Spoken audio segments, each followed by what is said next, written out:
네, 자리를 정돈해 주시기 바랍니다. 제1세션을 시작하도록 하겠습니다. 안녕하십니까. 제1세션 디지털 전환과 플랫폼 노동의 좌장을 맡게 된 한신대학교의 장종익 교수입니다.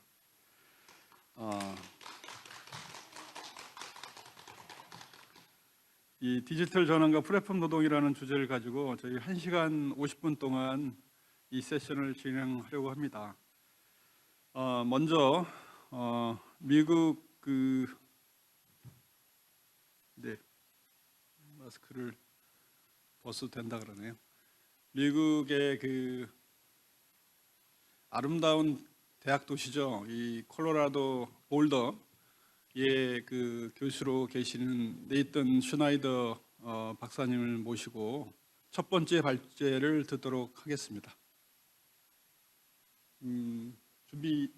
준비되셨죠? 여기 나오셨네요.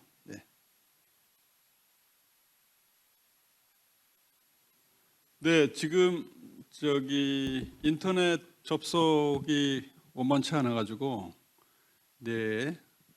네이튼 슈나이더 교수님 발제를 뒤로 미루고 우리 두 번째 발제를 해주실 박광철 우리 전주기전대학교 교수님으로부터 이 플랫폼 노동의 전주 지역의 실태에 대해서 조사하신 결과를 여러분들하고 공유하도록 그렇게 하겠습니다. 우리 박광철 교수님 모시도록 하겠습니다. 네. 그리고 나서 준비되면 두 번째나 세 번째 우리 슈나이더 교수님 발제를 다시 듣도록 하겠습니다. 네.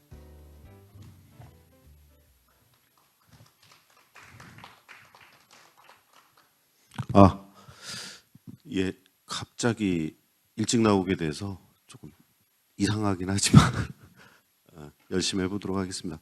전주기전대학의 박광철입니다. 인사 먼저 드리겠습니다.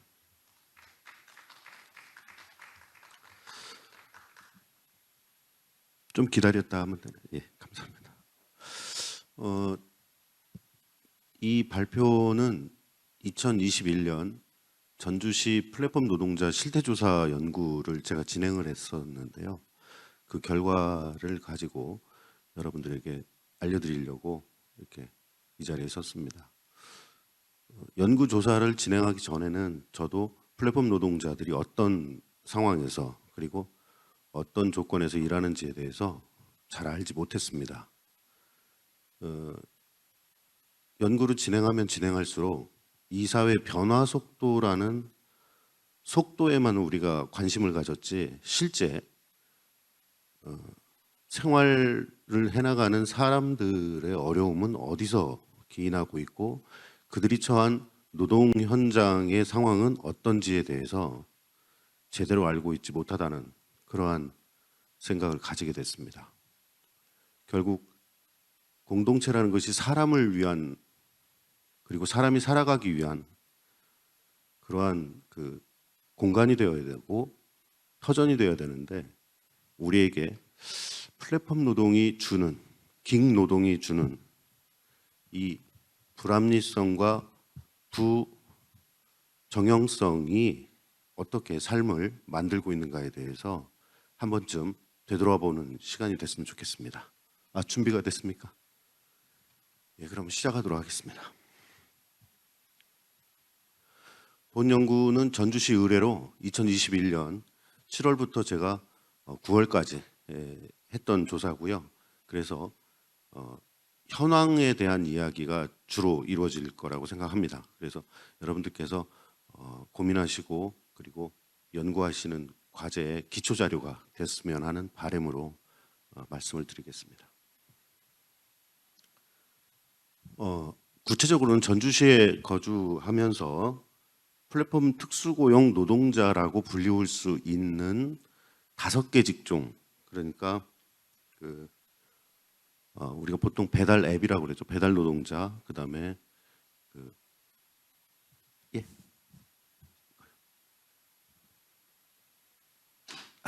알겠습니다. 그다음에 이제 간병인, 그다음에 학습지 교사 등을 대상으로 해서 실제 조사를 했고요. 그래서 그 결과물을 가지고 지금부터 말씀드리도록 하겠습니다. 이쪽을 누르면 넘어간다고 했는데 넘어가나요? 네. 안 넘어가는데. 예, 됐습니다. 예, 보시다시피 특수고용 플랫폼 노동자들은 아직까지도 어디까지가 플랫폼 노동자인지에 대해서도 우리가 합의하지 못했던 직종들이 굉장히 많습니다. 그래서 사실 보다시피 방문 판매원 또는 자동차 판매원까지도 사실은 플랫폼 노동자로 포함시켜야 되는가 아닌가에 대해서 논란이 벌어지고 있는 것이 사실입니다. 그러나 우리가 이제 보통 보고 있는 퀵 서비스 혹은 배달 노동자의 경우만 생각하고 있는데 사실은 직종이 훨씬 더 광범위하고 넓다고 볼 수가 있습니다. 왜 그러냐면 플랫폼 노동의 특징 중에 하나가 계약에 의한 고용 형태가 보장되지 않는 것, 그리고 기한이 짧은 그러한 형태로 되어 있는 것, 그 다음에 4대 보험에 가입되지 않는 것으로 분류를 해보면 상당히 진폭이 큽니다. 그래서 여러 가지 형태의 플랫폼 노동이 존재한다 이렇게 생각해 주시면 되고요. 이러한 플랫폼 노동의 증가는 2020년 코로나19가 시작된 이후 양질의 일자리가 사라지면서 또는 기존의 정형화된 일자리가 사라지면서 그 노동자들이 대거 플랫폼 노동으로 이동하게 되는 현상 속에서 플랫폼 노동이 시작되게 됩니다. 그리고 광범위하게 퍼지게 되는데요.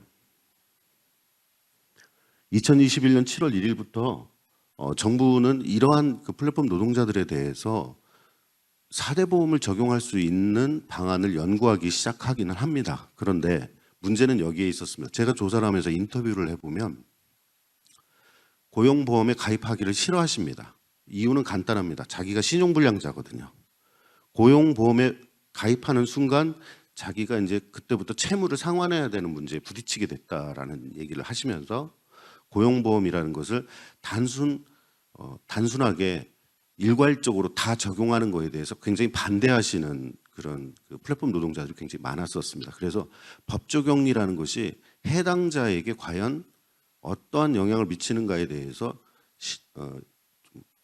심도 깊은 고려가 없이 진행되고 있었다는 점을 확인할 수 있었던 그런 연구였습니다. 자료를 좀 보면서 좀 하면 좋은데요.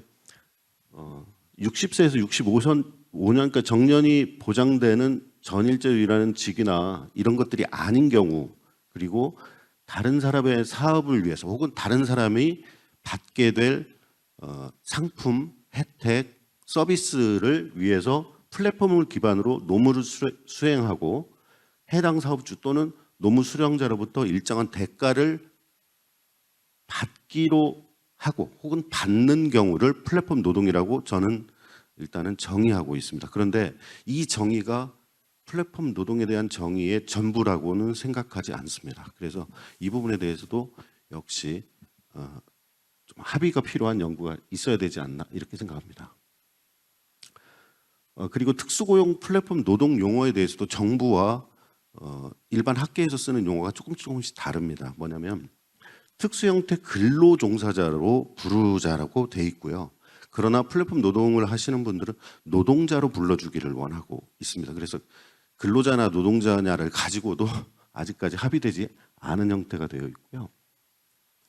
특수형태라는 용어가 근로계획을 하지 않고 노무를 제공하는 직종을 말하고 있는가, 이 부분에 대해서도 조금 더 심도 깊은 논의가 좀 필요하다고 봅니다. 그런데 연구를 진행하면서 노동자들이 어떤 플랫폼이라는 것을 접하는 것에 대해서 학계에서 말하는 플랫폼과 과연 노동자들이 말하고 있는 플랫폼이 같은 것인가, 이 부분에 대해서도 일정한 합의가 좀 요구된다라고 볼 수가 있겠습니다.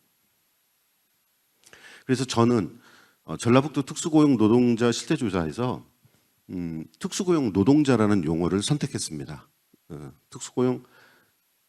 특수형태 근로종사자로 하기보다는 특수고용 노동자로 하는 것이 적합하다라는 판단을 했습니다. 그래서 오늘 발표문에는 전부 다 특수고용 노동자라고 제가 지칭하도록 하겠습니다.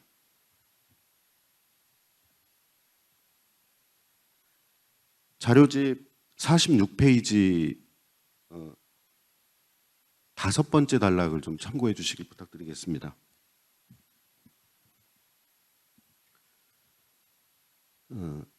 여러 학자들이 플랫폼 노동은 기존의 근로종사자와 마찬가지로 종속적 노동을 하고 있으나 명확하게 근로자로서의 법적 지위는 인정받지 못하고 있는 것이 현실입니다. 이에 플랫폼 노동자들의 불합리한 현실적인 상황을 대변하기 위한 다양한 연구가 진행되고 있는데요.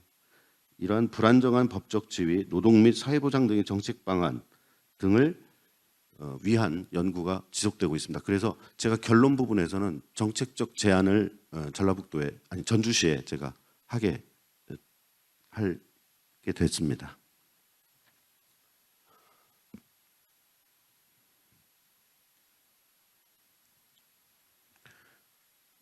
여기서 등장하고 있는 제가 조사했던 그 플랫폼 노동 직종 운영, 학습지 교사, 택배 기사, 대리 기사, 퀵 서비스, 자동차 판매원, 보험 판매원, 방문 점검원 등을 대상으로 했으나 실제로 설문조사를 진행하는 과정에서 설문이 가능한 그리고 조사가 가능한 업종이 그 학습지 교사, 택배 기사, 대리 기사와 퀵 서비스 그리고 간병인으로 간병 노동자로 한정을 짓게 됐습니다. 이건 그 연구에 현실적인 어려움이 있어서 그렇게 했습니다. 48페이지에 보면 분석 개요가 나옵니다. 조사 대상 이렇게 나와 있고요. 그다음에 FGI로 총 17차를 진행했고요. FG 참여자는 총 20명. 그래서 인터뷰는 보통 1인당 한 30분 정도씩 저희가 진행을 했습니다. 49페이지를 좀 참고해 주시길 부탁드리겠습니다.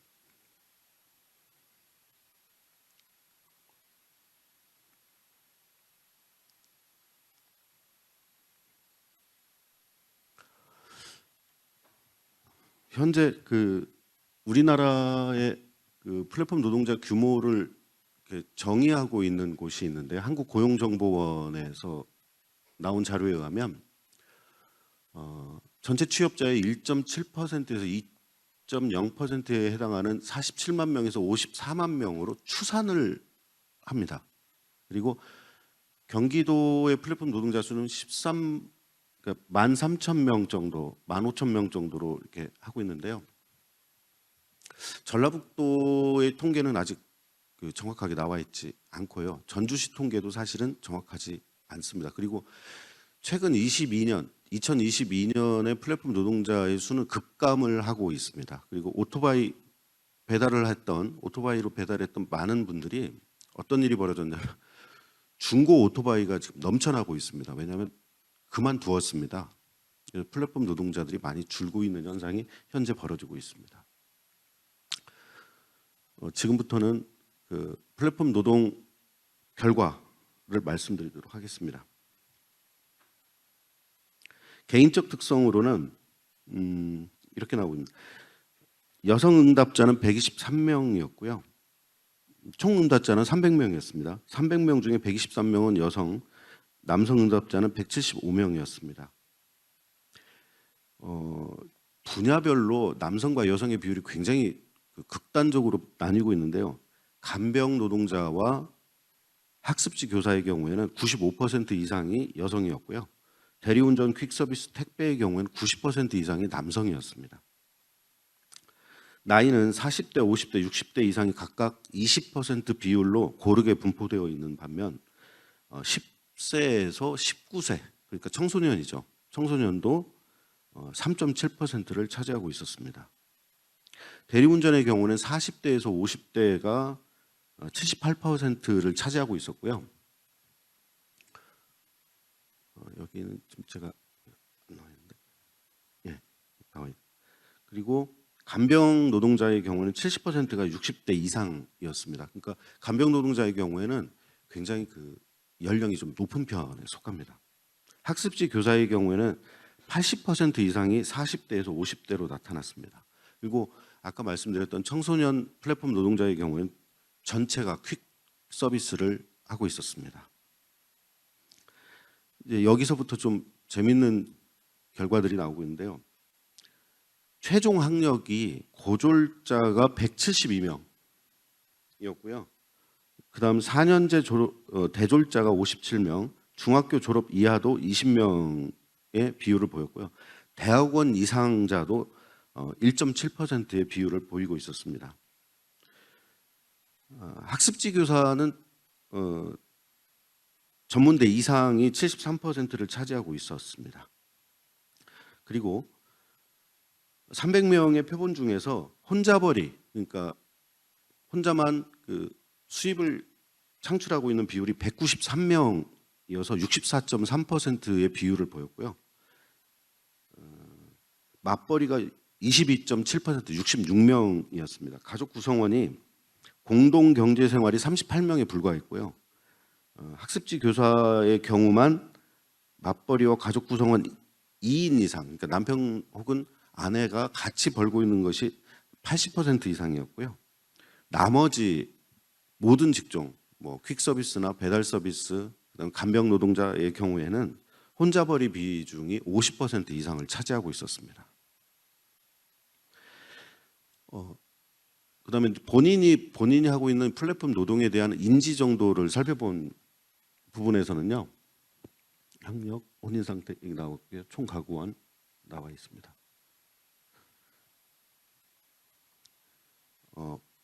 플랫폼 노동 자체가 주업이냐 부업이냐를 물어봤습니다. 왜냐하면 다른 일을 하고 있는가가 굉장히 중요하기 때문에 긱노동의 경우에는 잠깐씩 자기가 하고 있는 일에서 그 좀 부업으로서 할 수 있는 어떤 그런 형태를 의미하고 있는데 플랫폼 노동을 하고 있는 당사자들은 273명, 그러니까 91%가 주업이라고 답을 했고요.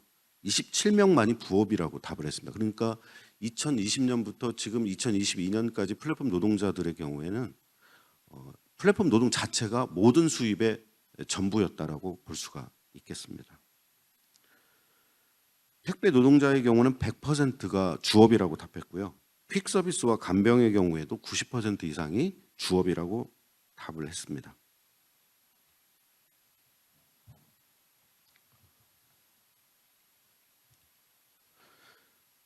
그리고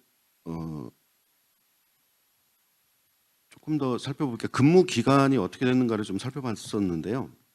현재 하고 있는 플랫폼 노동의 10년에서 5년 이상의 경우가 73명으로 24.3%를 가져왔는데 이 경우는 어느 경우냐면 사실은 대단히 저도 좀 깜짝 놀랐던 게 대리운전이 23년째 지금 직종으로서 존재한다고 합니다. 그래서 대리운전을 하신 분들은 10년 이상 되신 분들이 굉장히 많았었습니다. 그리고 학습지 교사도 그렇고 간병 노동자도 그렇습니다.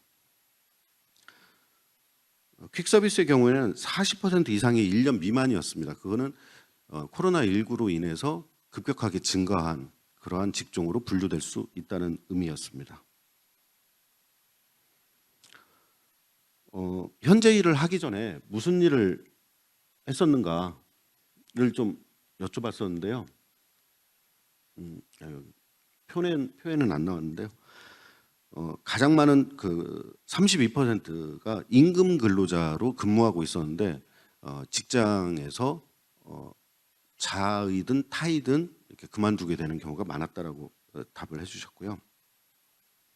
경제 활동을 하지 않았던 사람들도 22.3%에 달했습니다. 66명이었는데 이게 무슨 말이냐면 다른 가구원이 소득을 창출하기 때문에 자기는 어떤 직업을 가질 필요가 없었는데 코로나19가 되면서부터 소득이 감소하면서부터 자기도 소득을 창출하기 위해서 일에 뛰어들었다라는 것을 의미하게 됩니다. 직종별로 보면 대리운전 택배의 경우에는 임금 근로자에서 이직한 비율이 높았고요. 간병의 경우에는 그러니까 주부로 계시다가 간병 노동자로 일을 하시게 된 비율이 가장 높았습니다. 현재 일을 선택한 이유에 대한 그 설문에서는요, 그러니까 어떤 요인이 플랫폼 노동을 선택하셨는가라는 질문이었습니다. 이거에 대해서는 소득을 보충하기 위해서가 가장 많았고요.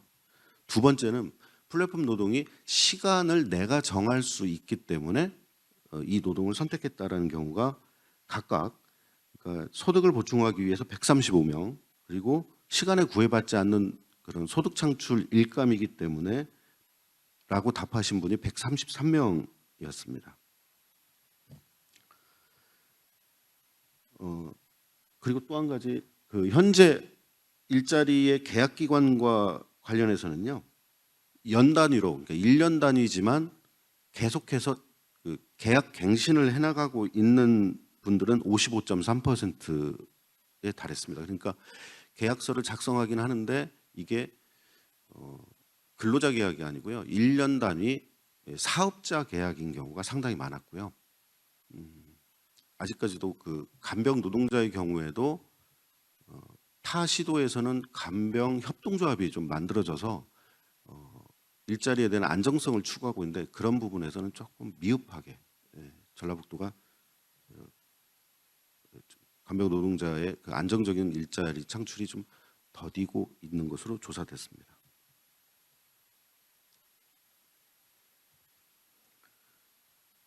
그리고 웹사이트 또는 앱을 통한 일감 획득 경험 여부에서 아니오가 굉장히 많은데요. 이게 어떤 의미냐면 실제로 플랫폼 노동을 하면서도 그 팀장이라고 해야 되나요? 아니면 그 뭐라고 할까요? 그 집단의 어떤 그 리더가 전화 연락을 해서 하게 됩니다. 이게 무슨 말이냐면 간병 노동자의 경우에는 60대 이상이 굉장히 많기 때문에 실제로 이분들이 플랫폼을 통해서 한다기보다는 지인 간의, 사람 간의 연락 체계로 움직이는 경우가 상당히 많더라고요. 그래서 플랫폼 노동이라고 부르고는 있으나 실제로는 옛날 방식의 일감 얻는 방식이 아직도 유지되고 있다는 것을 확인할 수 있었습니다. 여기서 보면 일감을 얻기 위해 사용하는 앱이라는 것이 있는데 이게 어떤 의미냐면 대리운전을 하는 경우에 대리운전 전화번호가 전라북도만 해도 100개가 넘습니다. 그런데 그 중에서 여러 군데에다가 그 자기를 등록시켜 놓고 하는 앱 또는 프로그램 수를 의미합니다. 그러니까 한계가 굉장히 많은 것은 뭐냐면 다른 직종, 그러니까 학습직 교사나 혹은 그 간병 노동자의 경우에는 한 개를 가입한다면 대리운전의 경우 혹은 퀵서비스의 경우에는 여러 개를 가입하는 그런 형태로 되어 있습니다. 업무 기간 10년 이상이 20%로 나오고 있는 것은 제가 아까 말씀드렸던 간병 노동자와 그다음에 대리운전의 경우가 해당되겠습니다. 수입의 결정 방식에 있어서는요, 급여로 받는 것은 24%, 건당 수수료로 받는 경우가 60%를 차지하고 있어서 건당 수수료 방식으로 되고 있다는 사실을 확인할 수 있었습니다.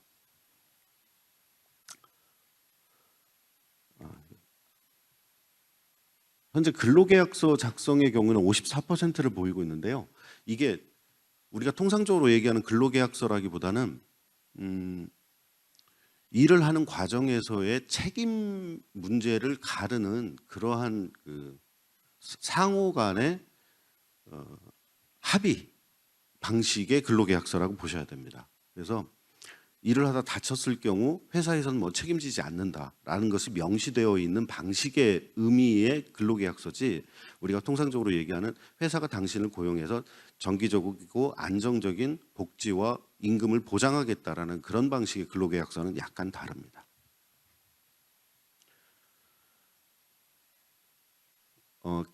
계약 기관에서 제공받는 사항 이 부분이 이제 굉장히 중요한데요.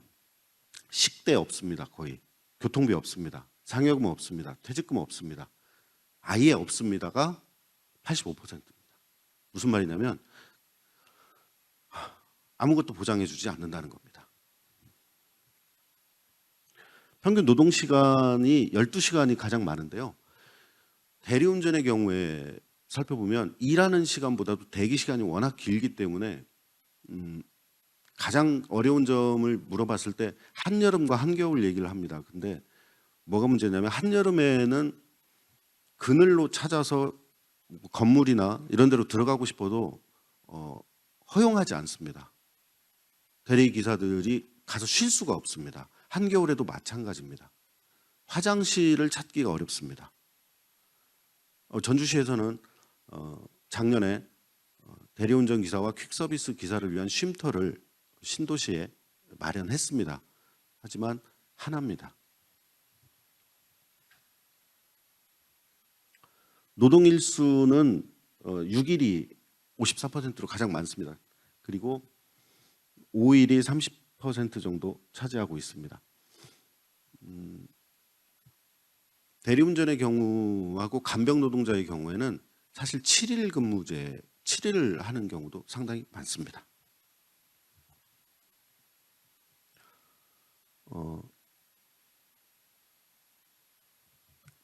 여러 가지 그 설문이 있는데요. 마지막 결론 부분에서 제가 좀 제안하고 있는 부분을 마지막으로 말씀드리고 끝내도록 하겠습니다. 52페이지 마지막 첫째, 둘째, 셋째인데요. 플랫폼 노동에 대해서 지방자치단체는 조례로서 확실한 지원을 좀 보장을 했으면 하는 바람을 가지고 있고요. 4대 보험 지원 계획에 있어서는 플랫폼 노동자의 의견을 받아서 그들에게 적합한 방식으로 시행을 해줬으면 하는 바람이 있고요. 세 번째는 플랫폼 노동에 대한 연구와 지속적인 지원을 위한 연구기관 혹은 지원기관의 설립이 꼭 필요하다고 생각을 하고 있습니다. 이러한 방식으로 플랫폼 노동자의 그 안정적인 직업 생활이 가능할 수 있도록 해주는 바람을 말씀드리면서 전주시 플랫폼 노동자 실태조사 연구 내용을 말씀드렸습니다. 감사합니다.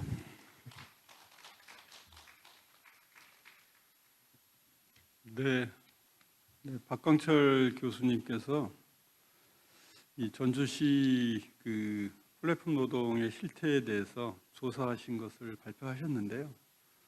들으신 바대로 택배 퀵서비스 또 간병, 학습지교사 다양한 분야의 조사를 하셨는데 엄밀한 의미의 그 디지털 플랫폼을 이용해서 이 노동이니까 이 노무 서비스를 제공하는 그런 그 종사자도 있고 또 직업 알선 업체를 통해서 노무 서비스를 제공하는 그 특수고용 형태라 그러죠. 특수고용 형태의 종사자도 있고 이게 좀 같이 조사가 된 것으로 그렇게 이해를 해주시면 좋을 것 같습니다. 다음은 우리 그 첫 번째 그 발표자였던 그 네이튼 스나이더 그 교수님이 그 인터넷 사정으로 중단됐었는데 다시 회복이 돼서 지금 발표를 준비하실 수 있다고 합니다. 그래서 네이튼 교수님의 발제를 듣도록 하겠습니다. 큰 박수로 맞이해 주시기 바랍니다. 네.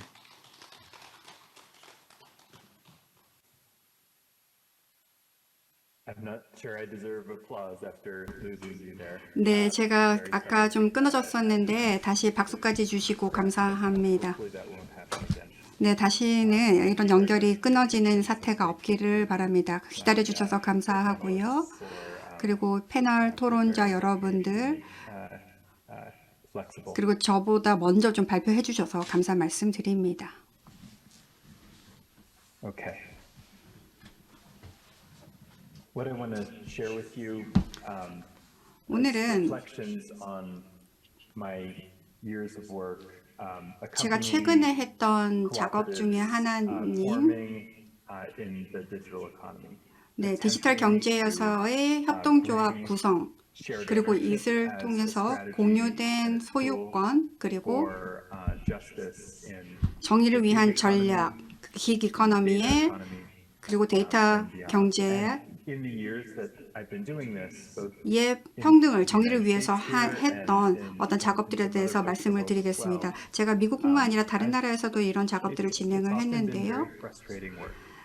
이게 매우 사실은 힘든 일입니다. People who are incredibly talented are 매우 having a 재능이 harder 있는 time than they 사람들이 should, while people with less talent, with less ethical grounding, 그리고 end up getting lavishly funded by the existing 이런 여러 economy 가지 and 경제, 현재 있는 경제에 의해서 많이 이용되는 것들이 매우 좀 힘든 상황이고 또 실망스러운 상황이기도 합니다. 제가 했던 경험들에서 말씀드리려고 하는데요. 뭐가 필요하고 우리가 무엇을 인식을 해야 되는지, 이런 협동조합 정책에 있어서 그리고 이런 금융 정책의 지원을 위해서 필요한 내용들이 무엇이 있는지 좀 말씀을 드리고 싶습니다. 또 우리가 해야 되는 개입은 어떤 것이 필요하고 정책 전략은 무엇이 필요한지 말씀을 드리고 싶습니다. 네, 그리고 공유 소유권이 더 활발해질 수 있도록 어떤 방식을 취해야 되는지 말씀을 드리겠습니다. 이런 그런 공동 소유권의 협동조합은 바로 이런 사부문 경제에서 많이 일어났습니다. 그리고 좀 순진하게 말하면은 이런 것들이 좀 목표라고 할 수가 있겠죠. 이것과 함께 미국에서 일어나고 있는 움직임들과 그리고 저의 경험을 좀 말씀을 드리도록 하겠습니다. 저도 한국의 맥락을 사실 많이 공부하려고 노력을 했는데요. 좀 더 노력을 하겠습니다. 제가 만약에 여러분들의 맥락을 그렇게 자세히 잘 모르면은 용서해 주십시오. 하지만 제가 겪은 경험이 여러분들에게 도움이 되기를 바랍니다. 제일 먼저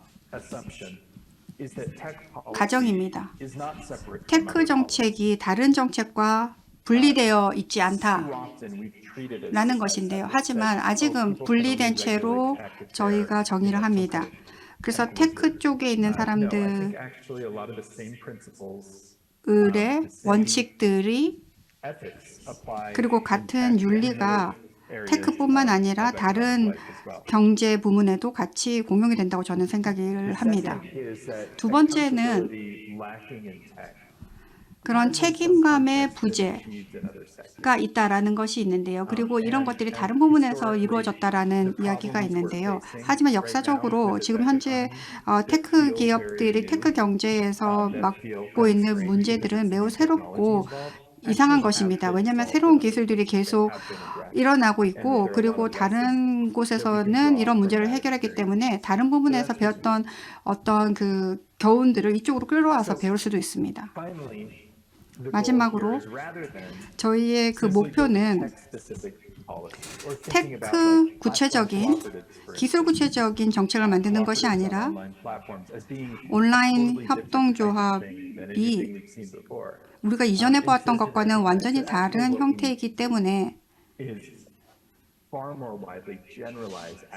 일반화가 필요합니다. 일반화적인 접근법이 필요합니다.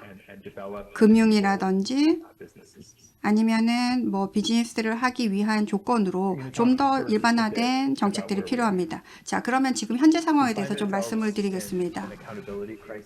지금은 어떤 신뢰성 부족, 책임성의 부족의 시대라고 그리고 위기라고 생각을 하는데요. 이것이 제일 큰 위기라고 생각합니다. 그게 이제 기술 경제뿐만 아니라 노동 그리고 개인 데이터, 관계, 감독, 이 모든 것에서의 문제라고 생각을 합니다. 이 문제는 데이터 앱 사람들뿐만 아니라 이 문제는 바로 책임감입니다. 책임성입니다. 이런 플랫폼이 책임성이 있느냐? 플랫폼 자체가 문제가 아니라 이 플랫폼이 책임성이 있느냐가 문제입니다. Second, that 두 this 번째로 very importantly a failure of governance and oversight. 이런 가버넌스 실패는 감독이라고 할 수가 있는데요. Governance meaning government. 거버넌스라는 것은 You know, 정부를 but 이야기하는 actually the fact that we 것입니다. don't really have the right kinds of 정부의 jurisdictions. 실패라고 할 수가 있는 거죠. 왜냐하면 이런 온라인 경제는 어떤 관할 구역이 없기 때문에 이것은 뭐 어떤 면에서는 어떤 지역에만 국한되지만 대부분은 이 국경을 넘는 성격을 가집니다. 아니면은 Across many countries. 그 특정 언어 구역에서 다른 국가로 다 번져서 사용하기 때문에 어떤 여기 온라인 경제에 있어서는 In our economic 관할 구역이 없습니다. 그래서 어떤 모든 경제와 관할 구역의 융합이라고 할 수가 있습니다. 또한 계속해서 볼 수 있는 것은 just not able to 이런 협동조합이 계속 유지가 될 수 없다라는 것입니다. co-founder of an accelerator, startup co-op. 설립자나 아니면은 코업의 엑셀러레이터라든지 이런 Do all I can. 기술 경제에서 최대한을 다 노력을 하지만 Co-ops growing and developing and 코업이 계속 갈 수 있도록 그리고 시장을 찾아서 성공적으로 사업을 할 수 있도록 노력은 하지만 successful platform 지금 co-op in 이 코업의 성공 케이스 같은 경우에 photography and video. 얘는 Even a success story 뭐 like 주식 startup, 시장이라든지 like Stocksy, is not 스탁스라든지 아니면 이런 기업 코업조차도 of 다른 기업과는 정면으로 or co-op 경쟁하기가 어렵습니다. ability for shared ownership and cooperatives 이런 그 코업의 공유 소유권은 scale of what venture capital is able 벤처 캐피탈이라든지 아니면 다른 기업들이 하는 경제 규모와는 절대 경쟁할 수가 없습니다. venture capital 벤처 캐피탈은 자연법에 in our context 해당되는 것이 아니라 정부 policies and 정책에 따라서 진행이 되는 것이고 이런 정책은 다른 나라에서도 지금 반복이 되고 있죠. 멤버십도 중요합니다. is all about 뭐 그 바로 멤버십이 바로 공유 소유권이죠. rules that a user can join 사용자들은 using a platform. 플랫폼을 사용을 하지만 Membership involves a 이 more 멤버십은 complex legal arrangement. 좀 더 And 복잡합니다. that helps prevent shared 이것을 ownership 통해서 from being a more meaningful 공유 소유권을 좀 더 발전적인 방향으로 만들어서 공유 경제를 만들 수 있는가를 We've done this, 생각해 봐야 됩니다. and this is 우리가 something I want to, again, where I'm going into 저희가 했던 내용들에 대해서 좀 찾아보자고 하는데요. 이게 이제 미국에서 일어났던 일이지만 제가 다른 국가와도 이야기해 볼 때 there are comparable histories in many countries 다른 나라에도 좀 공통적인 스토리이기도 합니다. of major policies 이 리스트는 that have enabled the cooperative sector in the 그 협동조합, 미국의 협동조합을 가능하게 했던 정책들인데요. exemption to 뭐 캐퍼, 볼스테드. only agricultural cooperatives. 그런데 이것은 이제 Cultural 농업 협동조합을 위한 것이었습니다. 그 당시에는 왜냐하면은 그 농부들이 정말 진정한 힘을 가지고 있었기 때문에 그 협동조합을 만들었습니다. 그 다음에 이제 크레딧 액트는요, 신용법은요, policy 이 정책은 of laws over the early decades of the 20th century. 20세기 초반에 만들어졌는데요.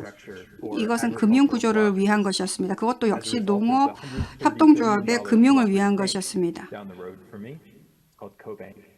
But it 그 can 다음에 only be 이제 used by agricultural cooperatives. 그 당시에 근데 그 금융 펀드도 농협 협동조합을 위한 것이었습니다. 그 다음에 이제 연방 크레딧 유니온법이 나왔는데요. Cooperative banks. 이것은 이제 은행 협회가 Indian model. 캐나다 모델을 따라서 전국에 퍼지기 시작했습니다. 하지만 각각 케이스에서 아주 구체적인 그룹들이 들어왔는데요. 신협처럼요. Very bounded. 하지만 shared ownership of financial institutions, but 어떤 only of one 공동 very specific 소유권을 금융기관에 가지고 있는 것이었는데요. in 1936. 그리고 1936년에는 Powerful 이제 economic 전기법이 나왔습니다. strategies in US. 그 전략은 저희 할아버지도 콜로라도에 있는 농장에서 태어나셨는데요. 그 당시에 전기가 없었습니다. 이 농장에서 전기를 받을 수 있었던 이유는 연방 정부가 이 시골에 협동조합을 만들어서 그들이 전기를 끌어올 수 있게끔 해줘서 전기가 들어올 수 있었습니다. 그래서 이 처음에 만들어졌을 때는 매우 성공적이고 힘이 있었는데요. 그래서 개발 프로그램에서 힘이 있었습니다. 하지만 이것도 역시 예전에 아주 구체적인 어떤 특정 그룹만을 위한 것이죠. 이것은 뭐 어떤 오늘날의 태양광을 만들고자 하는 사람한테는 해당이 되지 않습니다. 그래서 이 모든 정책들이 아주 협소했고 또 성공적이었습니다. 하지만 이 어떤 자사주, 그 다음에는 이제 자사주 플랜이 나왔는데요. 그 다음에 1974년에 이걸로 인해서 이제 연금이 시작이 되었고 이제 비즈니스에서 하나의 옵션으로 이제 사용자들에게 그 노동자들에게 이제 자사주를 주게 되었습니다. 이 법을 통해서 만들어졌던 거죠. 노동자 협동조합을 통해서 그렇게 할 수가 있었습니다. 이것도 매우 강력한 프로그램이었지만 이것도 역시 펜션 시스템 내에 있는 사람들만을 위한 것이었고 이게 다른 부분으로는 퍼져나갈 수가 없었습니다. 그래서 이것만의 어떤 특별한 다이내믹을 가진 협동조합 정책이라고 할 수가 있습니다. 그래서 좀 제안을 말씀을 드리면요. 이런 것들은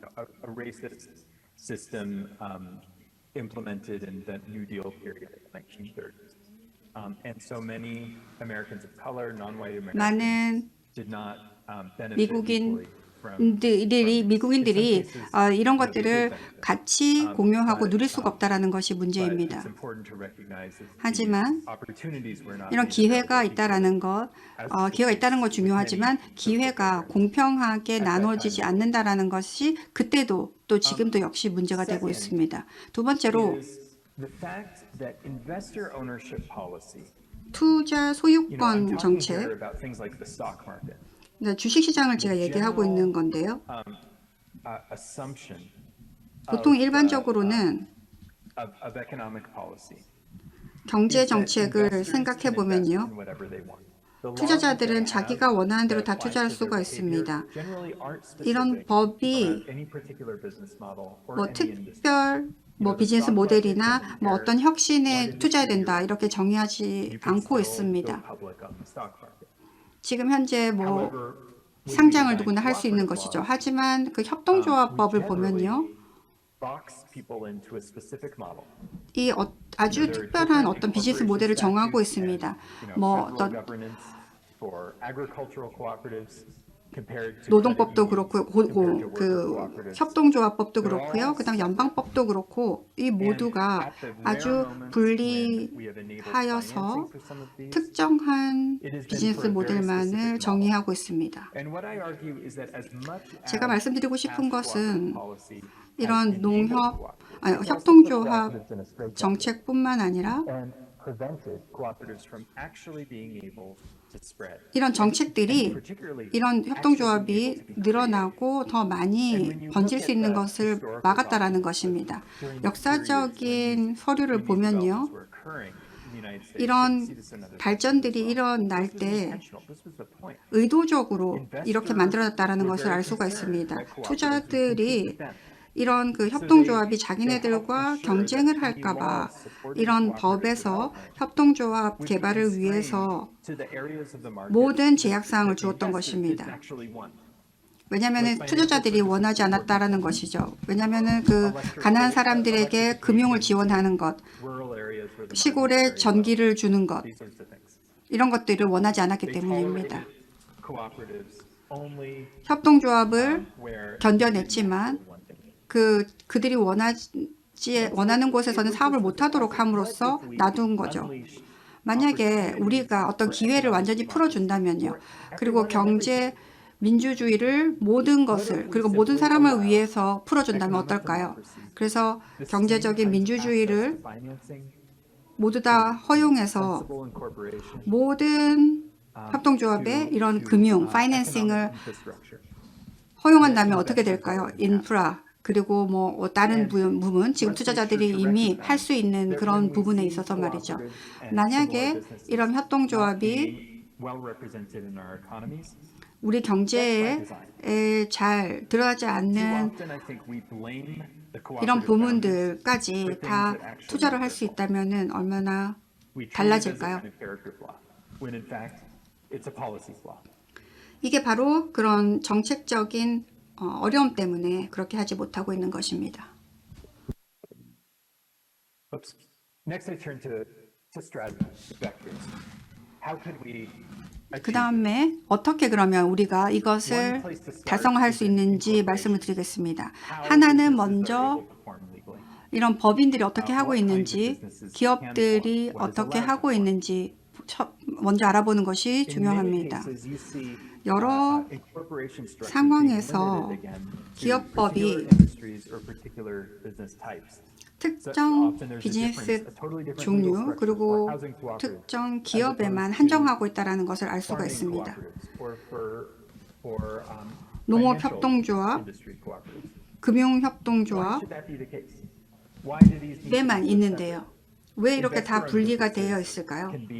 왜냐하면 비즈니스 내 투자자들은 같은 법을 사용하지만 어디든지 투자를 하게 돼 있는데 말이죠. 제가 일본에 갔을 때 일본에 갔더니 정말 여러 가지 다른 산업에 따라서 주식회사를 만들어내더라고요.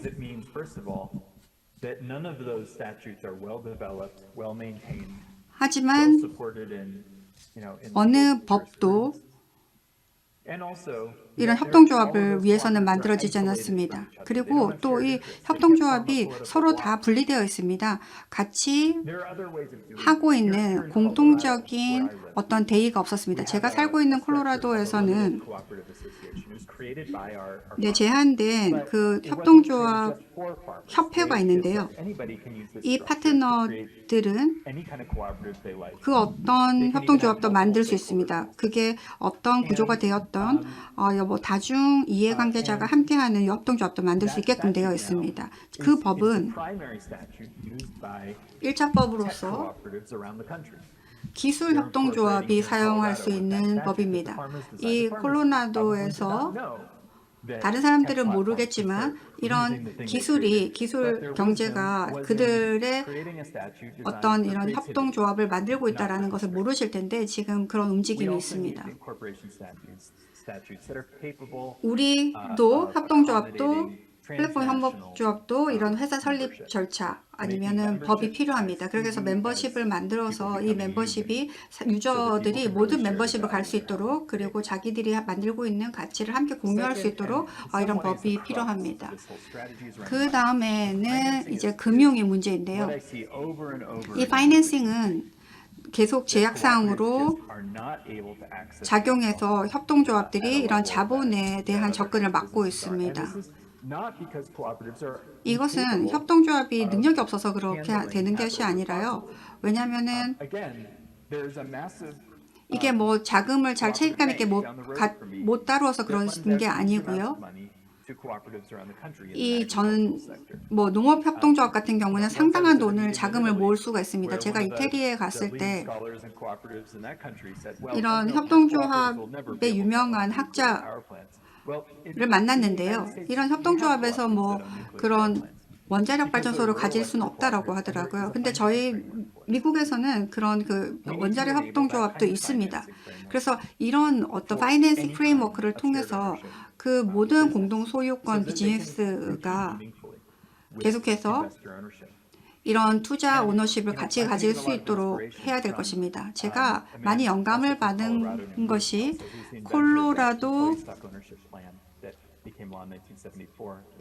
1974년에 아까 만들어졌던 그 유명하신 분한테 제가 영감을 받았는데요.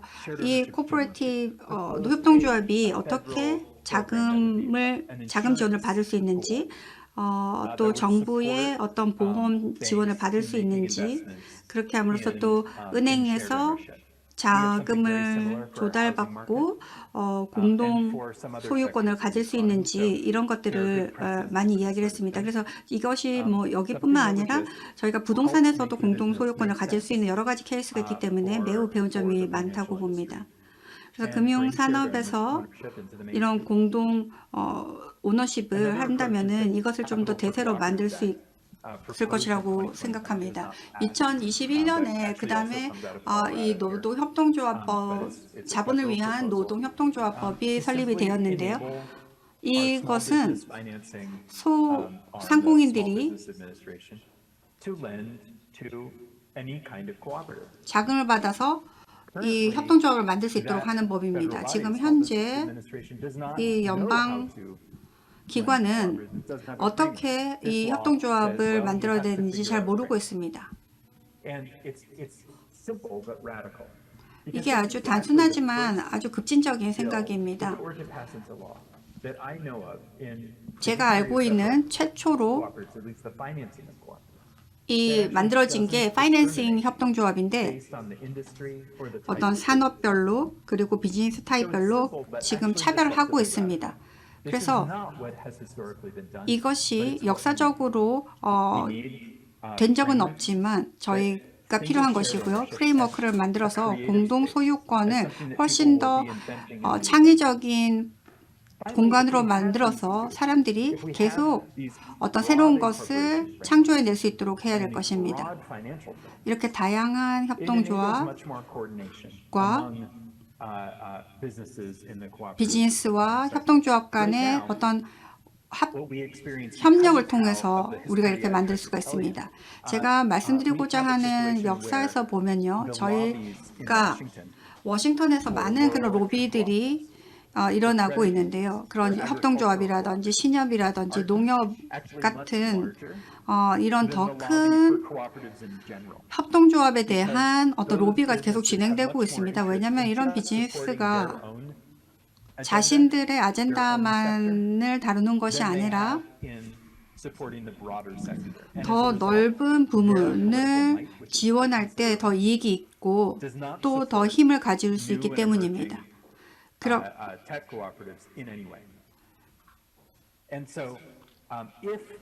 그래서 만약에 우리가 같은 프레임워크를 금융협동조합과 같이 나눌 수 있다면 훨씬 더 많은 이득이 여러 협동조합에 갈 수가 있습니다. 그 6개 원칙이 다 적용이 잘 될 것입니다. 이것은 저희가 그 법이 이렇게 먼저 정해져 있었기 때문에 저희가 할 수 없던 내용을 알려주고 있습니다. 여러 가지 법에는 없더라도 지금 여러 가지 그런 협동조합이라든지 협동조합 협회가 이태리나 아니면 프랑스에서는 이미 만들어지고 있는데요. 그래서 이 협동조합 내부에서 다시 뭐 부를 축적해서 이것을 투자해서 다시 협동조합에 또 만들어내는 이런 선순환이 일어나고 있습니다.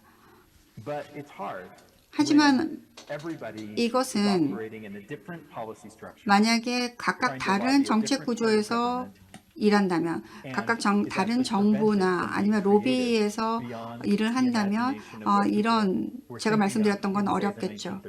그래서 1930년대 같이 각각 다른 그 사일로 형식으로 일한다면 아마 어려울 것입니다. 그래서 이런 기업 설립하는 것이 금지되어 있고 그리고 금융이 금지되어 있고 그래서 이런 협동조합과 고유 공용 소유권은 바로 이런 어떤 응집력이 있는 블록을 만들지를 못했던 것입니다. 이런 공용 소유권이 아주 중요한 어떤 정책적인 요소가 되고 있는데도 말이죠. 그렇다면 어떻게 제가 지금 말씀드렸던 내용을 어떻게 저희가 달성할 수 있을까요? 이 콜로라도 농협의 전적을 따르면 좋을 것 같습니다. 이 협동조합 협회를 만들었는데요. 우리만을 위한 농부들을 위한 법을 만들었다라고 하기보다는요. 그 어떤 협동조합도 같이 쓸 수 있는 법을 만드는 것이었죠. 그래서 우리가 그런 정책 전략을 만들 때도 이런 방식을 사용해야 될 것입니다.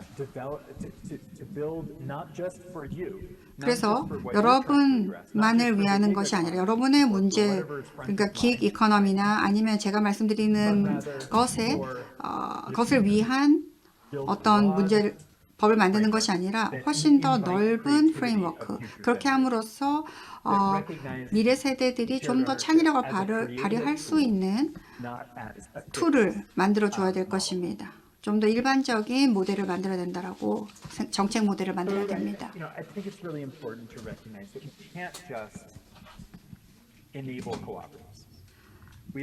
뭐 협동조합을 가능케 하는 것뿐만 아니라요. 여러분들이 지금 그 투자 회사에서 보고 있는 그런 여러 가지 불공정한 행위들을 예방할 수 있어야 합니다. 그래서 협동조합이 더 나은 길로 나갈 수 있도록 해야 될 것입니다. 제가 좀 예를 드리겠습니다. 불더에 있는 코업이 있는데요. 저희가 그 코로나 셧다운 동안에 만들어진 코업이 있습니다. 이 코업은 어떤 레스토랑이 소유하는 곳이었는데요. 이거는 이제 배달 플랫폼이었습니다. 왜냐하면 코로나 시기에 아주 필요했던 플랫폼이었거든요. 그래서 그 식당들이 정말 좋아했습니다. 그래서 식당들이 이제 협동조합을 소유하게 됐고, 우버나 시드네스나 다른 그 투자자들에게 설명을 했죠. 그래서 아주 성공적이었습니다. 그래서 자금도 많이 조달을 받았습니다. 그런데 문제는 이 식당들이 그 락다운이 끝나고 난 다음에 이 투자 소유 회사가 더 이상 이제 여기에 투자를 하지 않겠다라고 얘기를 했고, 그리고 이런 투자 오너십이 이런 그 플랫폼에 대한 예산을 삭감했던 것입니다. 또 텍사스 오스틴에서도 우버와 리프트가 지문 인식을 거부했습니다. 운전자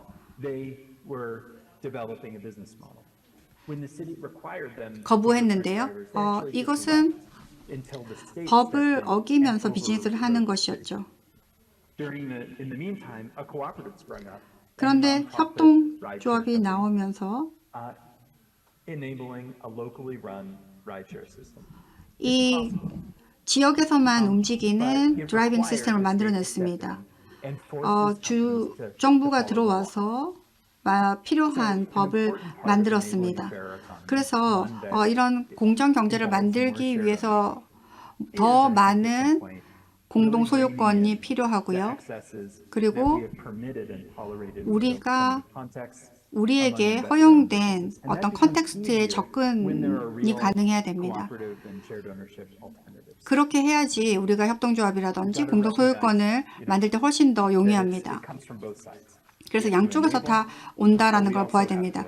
우리가 할 수 있어야 되고 또 계속 챌린지를 해야 된다라는 것입니다. that you can read at the link. 제가 여기 보시면은 읽으실 수 있는 제가 말씀드린 내용을 읽을 수 있는 그 아티클이 나와 있으니까요. 참고해 주시기 바랍니다.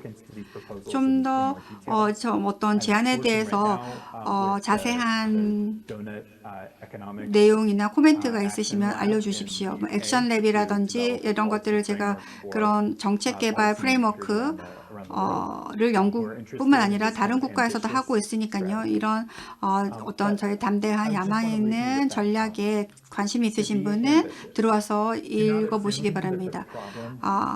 야망을 가지십시오. 지금 현재 저희가 하고 있는 일은 작은 일일지 모르지만 좀 더 저희가 노력을 해서 이런 그 협동조합, 플랫폼 협동조합을 만들 수 있는, 잘 도울 수 있는 여러 가지 방법이 있습니다. 그리고 공동 소유권을 육성할 수 있는 여러 가지 방법이 있습니다.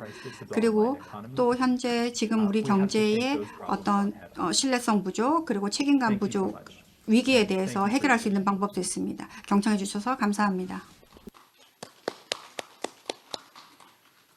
네, 네이튼 슈나이더 교수님, 네, 좋은 발제 해주셔서 대단히 감사합니다. 슈나이더 교수님의 그 아주 긴 이야기가 조금 저한테는 이렇게 받아들였어요. 이 플랫폼 기업, 플랫폼 경제의 여러 가지의 그 문제점을 해결하기 위한 방안의 하나로 플랫폼 협동조합이 등장하고 있는데 이게 생각만큼 이렇게 확산되거나 성장이 빠르게 이루어지지 않고 있다. 그 말씀을 해주셨고, 그것이 전통적인 그런 협동조합, 농협, 소비자 협동조합, 뭐 전기 협동조합, 이런 그 노동자 협동조합, 이런 협동조합들이 사실 단일 이해관계자 협동조합이거든요. 그래서 여기서 예를 들고 하시는 그 협동조합들이 오래전에 이 단일 이해관계자 협동조합인데, 이 플랫폼 협동조합 같은 경우에는 커뮤니티 오너십이 필요한 것 아니냐. 그러면 다중 이해관계자 협동조합으로 가야 되고, 또 거기에 걸맞는 그런 그 금융 지원 시스템이 있어야 되고, 그래서 사실은 이게 새로운 법 체계, 새로운 금융 체계를 만들어야 되는 일이어서 쉽지가 않지만, 그 앞에 커뮤니티 오너십 앞에 크리에이티브라고 하는 걸 써놓으셨잖아요. 우리 창의력이 좀 상당히 필요하다, 이런 내용으로 저는 받아들였습니다. 근데 뭐 미국의 그 배경 하에서 설명을 해주셨는데, 이제 다음 발제는 우리 경기연구원의 그 김은경 선임위원께서 해주실 텐데요. 똑같이 플랫폼 협동조합인데 보다 넓은 시각으로 또 우리나라의 그 상황에 맞는 정책 제안도 준비해 주신 것 같으니까요. 여러분 경청해 주시기 바랍니다. 큰 박수로 맞으시기 바랍니다. 네.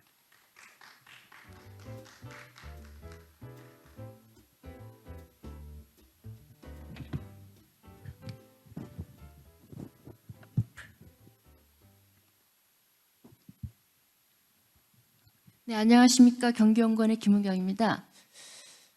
사실은 저는 원래 시작은 제가 이제 경제학을 전공했기 때문에 산업의 디지털 전환이라든지 제4차 산업 이런 걸 좀 전공을 이제 연구를 계속 하다가 2019년에 이제 플랫폼 노동, 아까 박 교수님 뭐 하셨지만 저는 2019년에 경기도 플랫폼 노동 전체적인 어떤 뭐 좀 프로젝트를 했습니다. 뭐 설문조사도 하고, 그 와중에서 이제 그 한 파트가 뭐였냐면 그 취약한 플랫폼 노동자, 저희는 보통 플랫폼 종사자라고 합니다. 그 종사자들을 어떻게 조직할 것인가, 힘을 가질 것인가의 관점에서 플랫폼 협동조합이란 것들을 보게 됐습니다. 그래서 앞에 이제 발표하셨던 프로페서 슈나이더 교수님이나 또 실추 교수님이 이제 하셨던 작업들을 보게 된 거고요. 그래서 사실 뭐 우리 장정익 교수님이 협동조합 훨씬 더 잘 아시지만, 진짜 전문가시지만 한국의 협동조합 그 자체도 쉽지 않은 상황에서 과연 이제 플랫폼 경제로 전환한다 해서 플랫폼 협동조합을 만들 수 있을 것인가에 대해서는 대해서는 여전히 이제 퀘스천 마크가 많이 붙고요. 그래서 제가 이제 마지막으로 2000년에 경기도 플랫폼 협동조합 작업을 또 따로 별도로 제가 이제 또 요청을 받아서 했었고, 어떻게 보면 플랫폼 노동은 대체로 저희는 조례도 만들고 여러 가지 해서 지금 진행이 되고 있고요. 뭐 조직화도 지원하고 4대 보험 관련한 지원도 있고, 지금 이제 플랫폼 협동조합은 당시에 이제 의회에서 좀 여러 가지 논의를 하고 토론을 했지만, 이제 그러면서 이제 이른바 코비드19가 생기면서 지금은 아직은 이제 그 완전히 회복되지 않았기 때문에 이제 논의가 별로 많이 진전되지 못하고 있고, 제가 당시 이제 플랫폼 협동조합 작업을 하면서 저는 이제 처음으로 협동조합 하시는 분들을 많이 만났어요. 경기도 내에서도 좀 보고 또 서울도 가서 만나고 또 이제 뭐 강원도라는 데 했는데, 사실 협동조합 자주 녹록치 않은 이런 상황이다. 이런 관점에서 이제 어떻게 보면 좀 약간은 좀 이렇게 도약적인 관점에서 이제 플랫폼 협동조합을 좀 보게 되는 게 아니겠느냐 이런 생각을 들고요. 그래서 저는 그 앞에 이제 뭐 부분들이 있지만 간단하게 제가 했던 작업들 중에서, 사실 이건 기준이 2020년 한 4월 기준이고요. 그 기준에서 했던 작업들 중에서 일부를 좀 소개해드리는 걸로 하겠습니다. 이게 넘어가는 게 오케이. 그래서 사실 그 이제 저는 요즘은 이제 무슨 연구를 하면 플랫폼 독점 규제를 지금 연구를 하고 있습니다. 그래서 올해 지금 하고 있고 내년까지 이제 주로 이제 독점 규제를 어떻게 할 것인가와 함께 이제 공정한 플랫폼 생태계가 어떻게 구성할 것인가를 고민을 하고 있고, 아마 플랫폼 협동조합이나 플랫폼 노동이 이제 그 한 부분으로 이제 편입된다 생각할 수 있을 것 같아요. 그래서 우리는 지금 사실 저도 이제 배민도 만나고 뭐 쿠팡도 만나고 최근에 이제 배달특급도 제가 지금 경기도 차원에서 지금 보고 있긴 한데, 이제 여러 가지 뭐 해외부터 해서 국내까지, 국내외 이제 여러 플랫폼 그 여러 기업들을 지금 저희가 사실 생활 속에 만나고 있는 거고, 그리고 이제 특히 이제 코비드19가 되면서 사실은 이런 그 경향들이 더 확대됐죠, 사실. 왜냐하면 저희가 이제 비대면 접촉도 늘고 그러면서 사실 플랫폼 기업들은 굉장히 덩치를 키우게 되고, 그리고 뭐 대표적인 건 이제 플랫폼 배달이겠지만 실제로 모든 플랫폼 쇼핑도 그렇고 다 이제 굉장히 커져서 기업 수는 계속 줄고 플랫폼 기업의 독점은 높아지고, 따라서 우리가 겪는 건 어떤 문제들이 있냐면 이제 여러 가지 이제 힘이 약해지는 부분이 곧 나중에 보고 해서, 아까 슈나이더 교수님 말씀하셨지만 실제 이제 플랫폼 협동조합, 이른바 플랫폼 쿱이라면 우리가 보통은 디지털 플랫폼 플러스 쿱을 얘기를 하죠, 사실은. 그래서 이게 이제 플랫폼 쿱이라고 그러는데, 그래서 보통 얘기를 할 때는 결국은 협동조합적 원리를 디지털 플랫폼이라는 도구에 기반하여서 실현하는 협동조합을 보면 될 것 같고요. 아까 경제민주주의 얘기도 많이 말씀하셨지만 결국 이제 실제 민주적으로 소유가 되고, 또한 그 회원들에 의해서 실제로는 관리가 되고 내지는 통제가 되는 이런 조직이다 얘기를 할 수가 있을 것 같고요. 그래서 제가 이제 이 플랫폼 노동에서 왜 플랫폼 협동조합을 하나의 플랫폼 노동들이 이제 조직화될 수 있는 방식으로 보냐면, 미국의 사례도 있지만 다른 것보다도 이제 상대적으로는 플랫폼 내지는 모바일 이 기계 여기에 강하기 때문에 이 플랫폼 협동조합 만들기가 더 쉽지 않은가, 이제 그런 얘기를 했던 겁니다. 그래서 저는 이제 거의 민주노총이나 이제 플랫폼 노동 종사자분들을 만나 뵈면 이제 그런 부분들이 가능하지만, 또 다른 한편으로 플랫폼 노동 하시는 많은 분들이 취약한 상황에도 불구하고 상당히 영혼이 자유로우세요. 그래서 되게 이제 이 조직하는 거 보면 되게 이제 본인들이 굉장히 거부감이 굉장히 크세요. 그래서 이제 그런 문제도 있었다 이제 말씀을 드리는 거고요. 그래서 어쨌거나 그 원칙적으로는 상당히 우리가 그러니까 아이디어한 그 사회적 가치를 실현할 수 있는 어떤 조직 형태로 우리가 볼 수가 있는 거죠. 그래서 그런 관점에서 이게 이제 숄츠 교수에게 10가지 원리죠. 여러 가지 로고 오프도 할 수 있고 플랫폼 협동조 10가지 원리를 이제 쭉 쓰셨는데, 사실 이게 이제 이분들은 이걸 무브먼트로 이제 뉴욕에 사셨다 그러면, 한국에서는 무브먼트보다는 좀 하나의 대안적인 사회적 경제 모델로 많이 얘기를 해온 것 같습니다. 그래서 10가지 이제 조건들이 있고요. 그래서 이제 한국은 근데 이제 이 플랫폼 협동조합의 이제 그 사례로 이제 볼 수 있는 게 뭐냐면, 저는 이제 제가 2020년 2월에 그 코로나 막 이제 막 퍼지기 직전에 이제 영국하고 이태리 볼로냐를 갔었습니다. 그래서 그 영국에서는 그 쿱 이제 UK를 만나서 어떻게 이 플랫폼 협동조합을 만들기 위한 교육들을 하고 있는지를 같이 그 담당자를 만나서 얘기를 했고요. 그 볼로냐 같은 경우에는 가서 이제 그 쿱을 만나서 코타보와 이제 페어비앤비 쿱을 같이 만났었어요. 근데 제가 이제 사례를 말씀드리면 재밌었던 게 뭐였냐면, 이제 그 코타보는 사실 택시 운전이기 때문에 운전이라는 건 아까 대리기사도 마찬가지지만 가장 플랫폼 내지는 이 방송을 이용해서 하는 데기 때문에 어떻게 보면 자연스럽게 가는 데고, 오히려 이제 더 재밌는 것들은 한국은 사실 되게 힘들어요. 왜? 택시가 이제 법인 택시하고 개인 택시가 있지 않습니까? 개인 택시 조직하는 건 굉장히 어렵고 법인 택시는 사장님이 계시지 않습니까? 근데 이제 이태리는 그날 저도 처음 알았는데 모든 택시 업자들이 자영업자이기 때문에 역사적으로, 그래서 다들 모든 쿱을 갖고 있고, 그 볼로냐 지역만 해도 플랫폼은 아니래도 협동조합이 택시 협동조합이 3개나 되더라고요. 그래서 이제 그 얘기를 들었고, 이 페어비앤비 케이스는 좀 제가 이제 되게 인상 깊게 봤던 건데, 어떤 젊은 청년들이 이제 대학을 졸업한 친구들인데, 우리로 치면 뭐냐면, 저는 이제 경기도 스타트업을 제가 용역을 2018년에 했었거든요. 그러니까 스타트업 같은 거예요. 근데 조직 형태만 협동조합인 거죠. 플랫폼 협동조합 이런 벤처. 그러니까 일종의 스타트업으로 이걸 만들었고, 이 양반들이, 그러니까 이 친구들이 하는 그 돈은 어디서 나왔냐면 레가쿱, 즉 볼로냐에 있는 볼로냐 지점에 그 협동조합 연합에서 돈을 줬어요.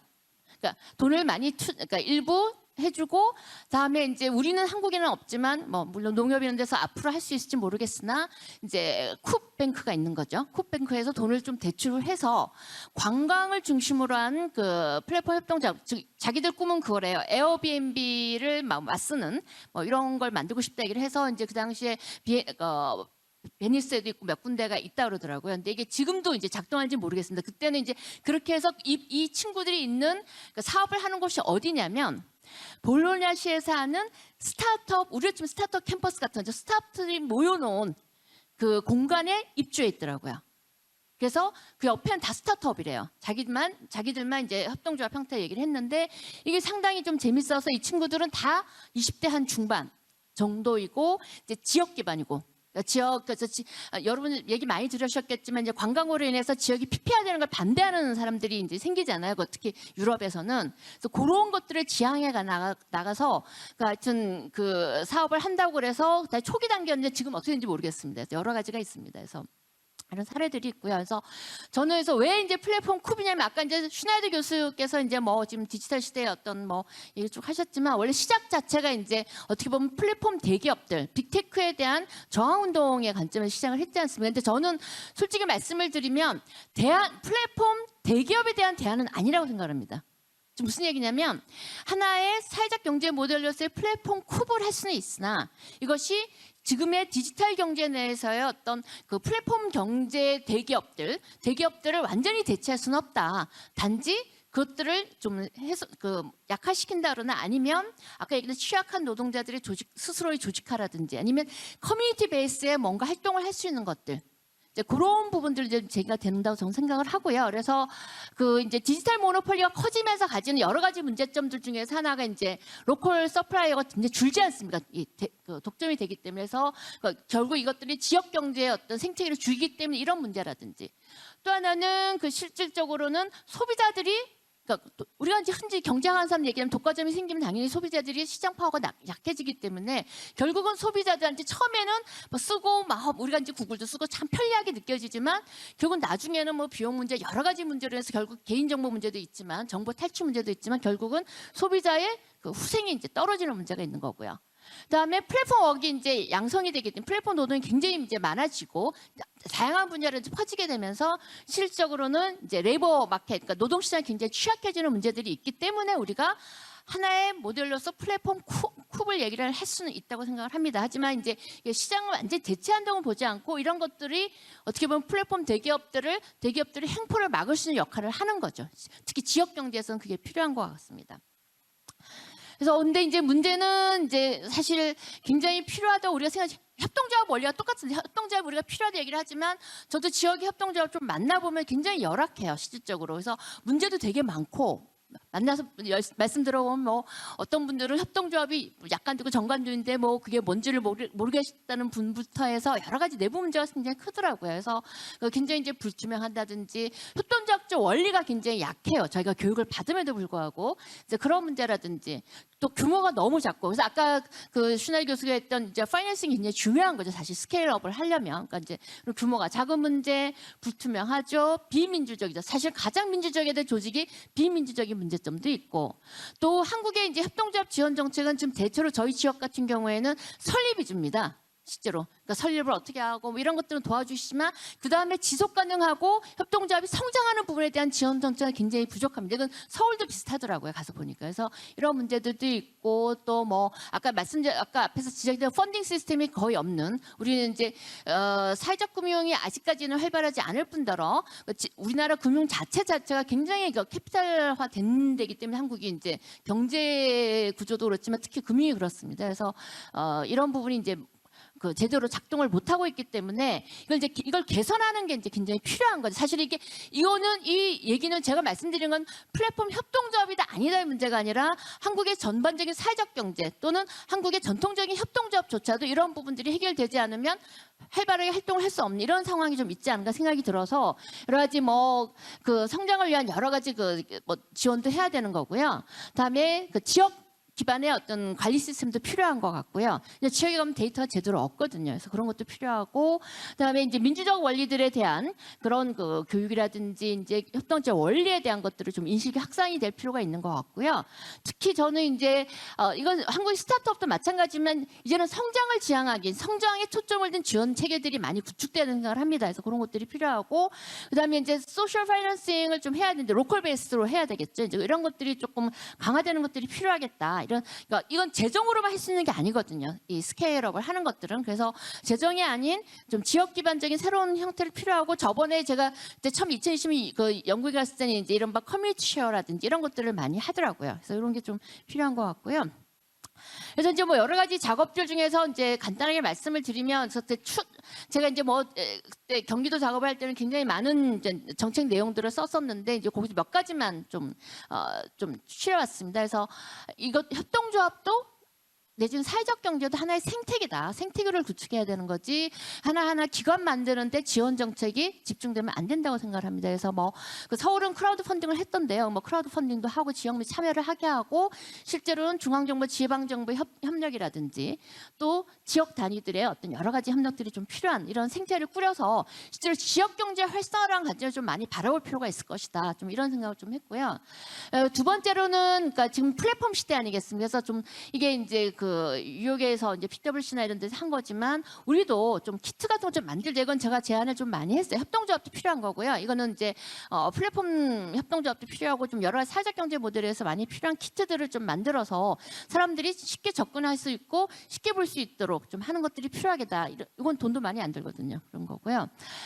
그 다음에는 이제 교육을 좀 시켜야 된다. 그래서 이게 제가 갔을 때 제가 만나봤을 때 그 그룹 영국에서 하는 그 교육 프로그램이에요. 그러니까 영국의 이제 협동조합 협회에서 이런 식으로 플랫폼 협동조합 교육을 하고 있다고 여자분이 만났었는데 그분이 말씀하시는 지금은 코로나 때문에 많이 이제 타격도를 좀 많이 입으신 것 같긴 해요. 근데 어쨌거나 좀 엑셀레이터 프로그램도 해야 되고 또 디지털 스킬도 사실 교육을 해야 되거든요. 왜냐하면 제가 그 가사노동 그 플랫폼 협동조합 하셨던 그 우리 최영미 대표 만나보면 제일 어려운 부분들이 사실 협동조합 내에서 디지털을 담당할 수 해야만이 플랫폼 협동조합을 전환할 수 있는데 그게 이제 약하다 얘기를 하시더라고요. 그래서 디지털 스킬이라든지 또 쿡 거버넌스를 과연 어떻게 가져갈 것인지 이게 쿱이란 게 도대체 거버넌스가 뭔가에 대한 이해가 명확해야 되는데 이게 안 되니까 비민주적 문제라든지 내부적인 회계 문제는 이렇게 굉장히 많이 터지더라고요. 실제 현장에서. 그래서 이제 이런 부분들을 좀 많이 해야 될 거고 뭐 넓게 본 디지털 에듀케이션도 좀 해야 되는 거고요. 그래서 그리고 실질적으로는 저는 이제 지금 경기도에서 계속 주장한 지 향후에 아마 좀 집어내려고 하는데 스타트업 프로그램에 플랫폼 협동조합의 스타트업, 그러니까 플랫폼 협동조합의 설립 이 부분도 하나의 프로그램에 들어가야 되는 생각을 합니다. 왜? 우리 청년들이 제일 플랫폼에 제일 익숙한 사람들이거든요. 그래서 좀 청년들이 이런 데 접근할 수 있도록 좀 해주는 것들이 필요하겠다 해서 저는 그 스타트업 프로그램에 이걸 넣어야 된다고 생각을 합니다. 이거는 이제 제가 뭐 예를 든 건데 사실 그 한국은 뭘 좀 하자 하면 공공에 다 떼어넣어 공공 예산으로 하려고 그래요. 근데 그게 사실은 크지도 못하고 민간의 창의성도 좀 죽이는 이런 일이 굉장히 많거든요. 저는 이제 그래서 결국은 제일 어려운 말이 사실 민간 협력인데 민간 협력할 때 무슨 얘기냐면 공공의 영역과 민간의 영역을 명확히 구분할 필요가 있다. 협력은 하되. 그래서 공공에서 할 수 있는 것들은 뭐 예를 들어서 뭐 오픈소스 키트를 만든다 이런 작업들을 해주는 거고 나머지 밑에서 실질적으로는 뭐 플랫폼 쿱을 만들든 뭐 쿱을 표현해서 다 하든 이것들은 좀 민간에서 해야 된다. 그래서 뭐 소비자가 이제 쿱에 가입을 하게 하고 또 플랫폼 워커도 이제 쿱에 가입을 한다라든지 또 디벨로퍼는 사실은 미국이라는 데는 사실 프로그래머들의 그 협동조합이 사실 많이 도와주거든요. 그래서 이런 디벨로퍼들이 좀 우리도 좀 있다고 그러더라고요. 저희는 이제 성남에 IT가 많아서 이제 그 생각을 좀 하고 있는데 이런 디벨로퍼라든지 이런 사람들이 있고 실질적으로 이제 개인도 참여하고 이런 식의 어떤 민간 협력체가 필요한 거지 이걸 몽창 다 톡 털어서 공공이 한다? 그래서 그건 아니라는 거죠. 그래서 이제 민간을 좀 키워주는 여러 가지 다양한 사업 방식들을 필요하지 않겠냐 해서 좀 이런 모델들을 좀 제안을 했었고요. 그 다음에 이제 지원기구인데 지원기관들이 다들 있습니다. 그래서 이거를 조금 저는 이제 프라이빗이 이제 주도하는 하지만 조금은 더 시빅한 제가 이제 작년에 그 퍼블릭 플랫폼이란 무엇인가에 대해서 한 정의당 정책연구소랑 이제 작업을 했었어요. 뭐 독일에서 뭐 돈이 파이낸싱에 대해서 했었는데 그때 이제 공공 플랫폼 작업을 했었는데 그래서 저는 이제 이걸 공공 플랫폼의 일종의 하나지만 좀 시빅한 그러니까 시민 주도의 어떤 플랫폼을 만들자고 거기는 이걸 시민 주도하면 또 시민 단체만 가니 그건 아니라는 거예요. 왜? 지역에 중요한 게 지역 아까 파이낸스인데 지역 파이낸스 우리은행이니 신한은행이 플랫폼 협동조합을 돕기는 굉장히 어렵습니다. 결국 남는 게 뭐냐? 지역 기반의 금융들이고 사실 이게 지금 약간 왜곡됐지만 새마을금고라든지 신협이라든지 이런 데거든요. 저는 하다못해 저축은행도 넣자 얘기를 하는데 어쨌거나 지역 기반의 금융이라든지 이런 데 다 참여를 해서 할 수 있도록 해야 되고 이게 아마 법이 아마 그때 제가 한번 국회에서 한번 발표를 했었는데 법이 바뀌어가는 걸 알고 있긴 한데 아직 통과가 됐다는 얘기 못 들은 것 같긴 하고요. 그래서 이런 여러 사회 주체들, 그러니까 뭐 물론 공공도 참여하고 시민단체도 참여하고 여러 주체들이 모여서 이거야말로 공공 플랫폼이죠. 사실은 성격 자체가. 그래서 이런 플랫폼을 만들어서 이런 사람들이 참여한 사람이 할 수도 있고 또 바깥에서 공모를 할 수도 있고 이런 사람들이 이제 플랫폼 쿱을 만들게 하는 이런 모델들이 점진적이나마 필요하지 않겠느냐. 좀 그런 생각을 했고 물론 당연히 지원은 센트럴 가버먼트지 로컬 가버먼트 지원을 해야 되겠죠. 일정 정도는. 그래서 이게 이제 실제로 힘을 가지게 되면 이제 정부 영역이 뒤로 나올 수 있지만 초기 단계에서는 어쩔 수 없이 이 돈들이 조금은 들어가는 재정 지원이 들어가든 또 다른 뭐 물리적 지원이 들어가든 이게 들어갈 필요가 있는 것 같고요. 그래서 저는 이제 몇 가지 좀 제안을 했고 사실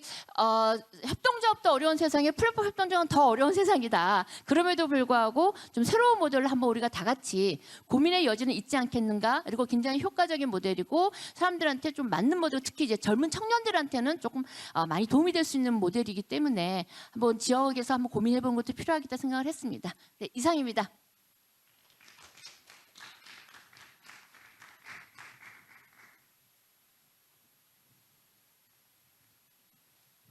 네, 김은겸 박사님 좋은 발제 감사드립니다. 이 플랫폼 협동조합을 그 디지털 플랫폼 대기업과는 좀 다른 플레이그라운드를 만드는 중요한 경로로 생각을 하시는 것 같고요. 그래서 그것을 활성화시키기 위해서 정부가 다양한 그 생태계를 조성할 필요가 있겠다. 이렇게 저한테는 들렸습니다. 네. 그러면 다음은 토론 시간인데요. 토론자, 발제자 다 단상으로 올라오셔서 우리 지금 한 20분 정도 시간이 남아 있습니다. 그렇기 때문에 그 토론자 두 분 토론 한 15분 정도 하시고, 네, 그 발표자께서 추가적으로 하실 말씀 있으시면 네. 하시고 마무리하도록 그렇게 하겠습니다. 네. 자, 그럼 올라오시죠. 시간이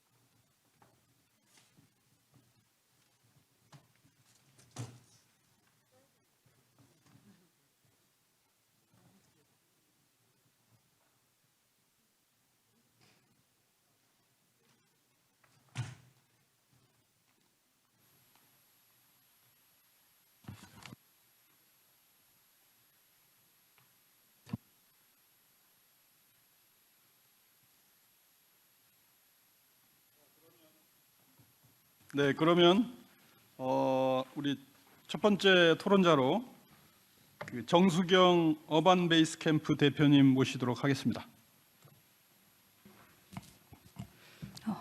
안녕하십니까. 저는 사단법인 어반 베이스 캠프의 대표이사 정수경입니다. 반갑습니다. 저는 이제 플랫폼 노동협동조합보다는 사실 지역에서의 플랫폼에 대해서 조금 더 이야기를 하려고 합니다. 지금 이제 발제를 해주신 분들, 선생님들께서는 플랫폼 노동을 위한 협동조합, 그러니까 이미 노동자들 1인 1인의 노동자들에서 이야기를 해주셨는데요. 저는 이제 지역의 입장에서 이미 구성된 커뮤니티들의 플랫폼화를 조금 더 이야기를 하고 싶습니다. 막연하게 이야기하기보다는 저희 회사를 좀 예를 들어서 말씀을 드리려고 하는데요. 저희 회사는 아까 소개드린 것처럼 사단법인 어반 베이스 캠프라는 회사입니다.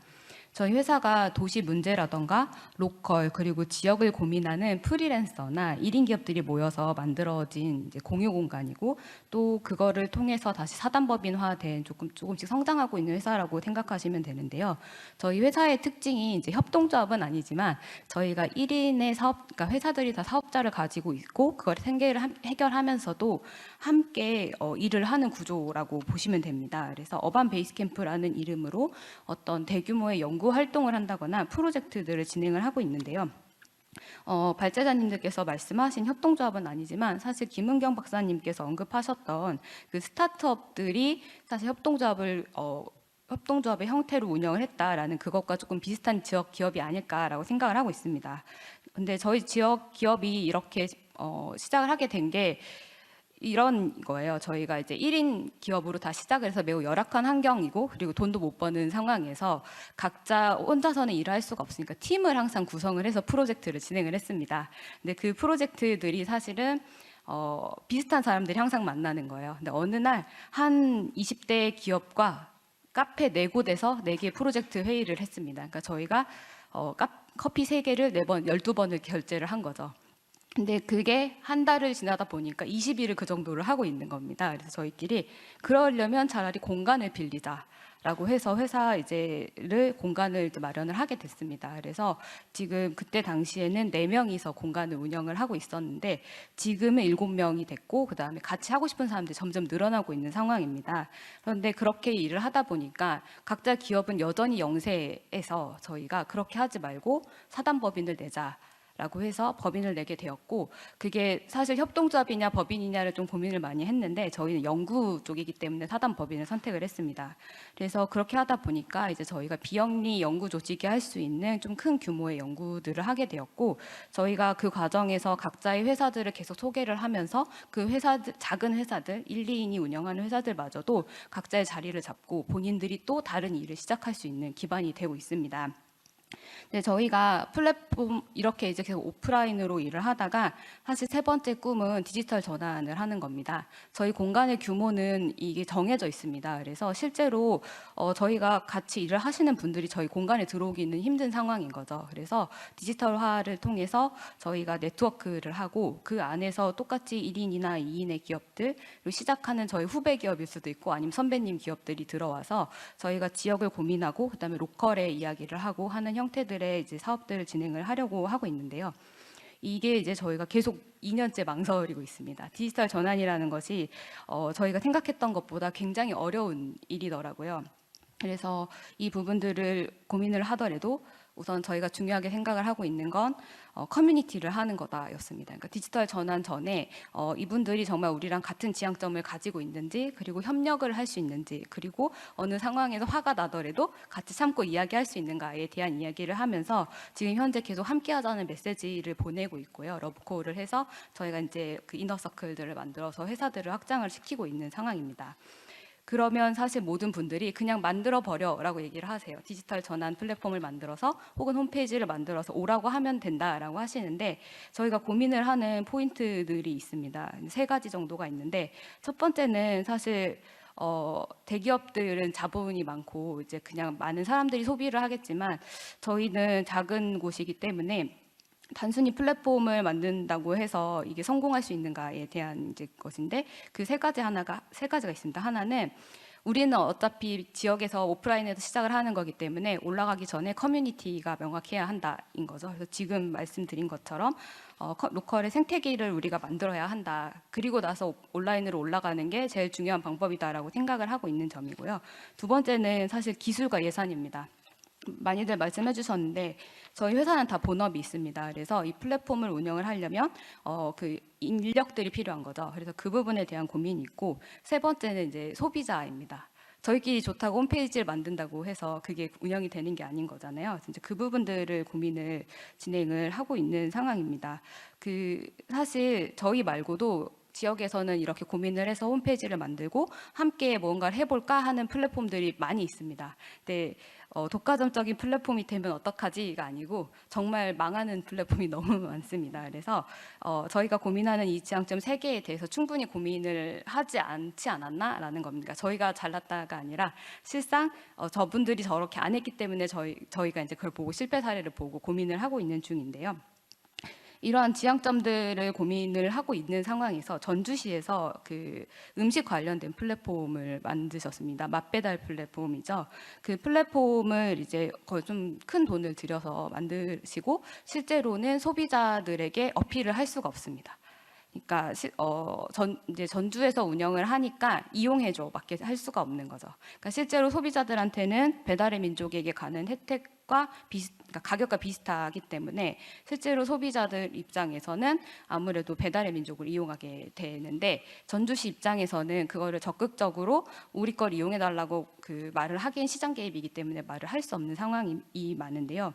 저희 이제 지역에서 일을 하는 사람의 입장으로서는 공공에서 플랫폼을 직접 개발하기보다는 이렇게 지역의 기반을 가지고 디지털화를 하려고 하는 사람들을 위한 지원을 해주는 것이 오히려 더 좋을 수 있다라고 생각을 합니다. 그래서 그 김은경 박사님께서 이야기를 해주신 것처럼 그 여러 가지들이 있지만 우선 기술 지원들이 있어야 할 것 같습니다. 지금 지역에 계신 분들은 사실 코딩이라던가 어떤 플랫폼의 운영에 들어가는 기술을 전혀 알 수 없고, 사실 그 예산이 플랫폼 하나 만든다고 되는 게 아니라 계속적으로 운영비가 든다는 사실을 잘 모르십니다. 그래서 오히려 이런 기술을 가진 청년들이나 혹은 기업들을 키워주는 것들이 오히려 직접 플랫폼을 만드는 것보다 훨씬 좋은 효과를 가져올 수 있다라고 말씀드리고 싶고요.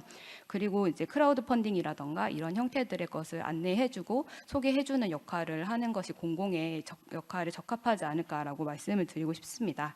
그리고 개인적으로는 저는 이제 도시재생 쪽에서 일을 하고 있는데요. 지금 로컬 크리에이터나 로컬 브랜드에 대한 관심이 이제 높아지고 있습니다.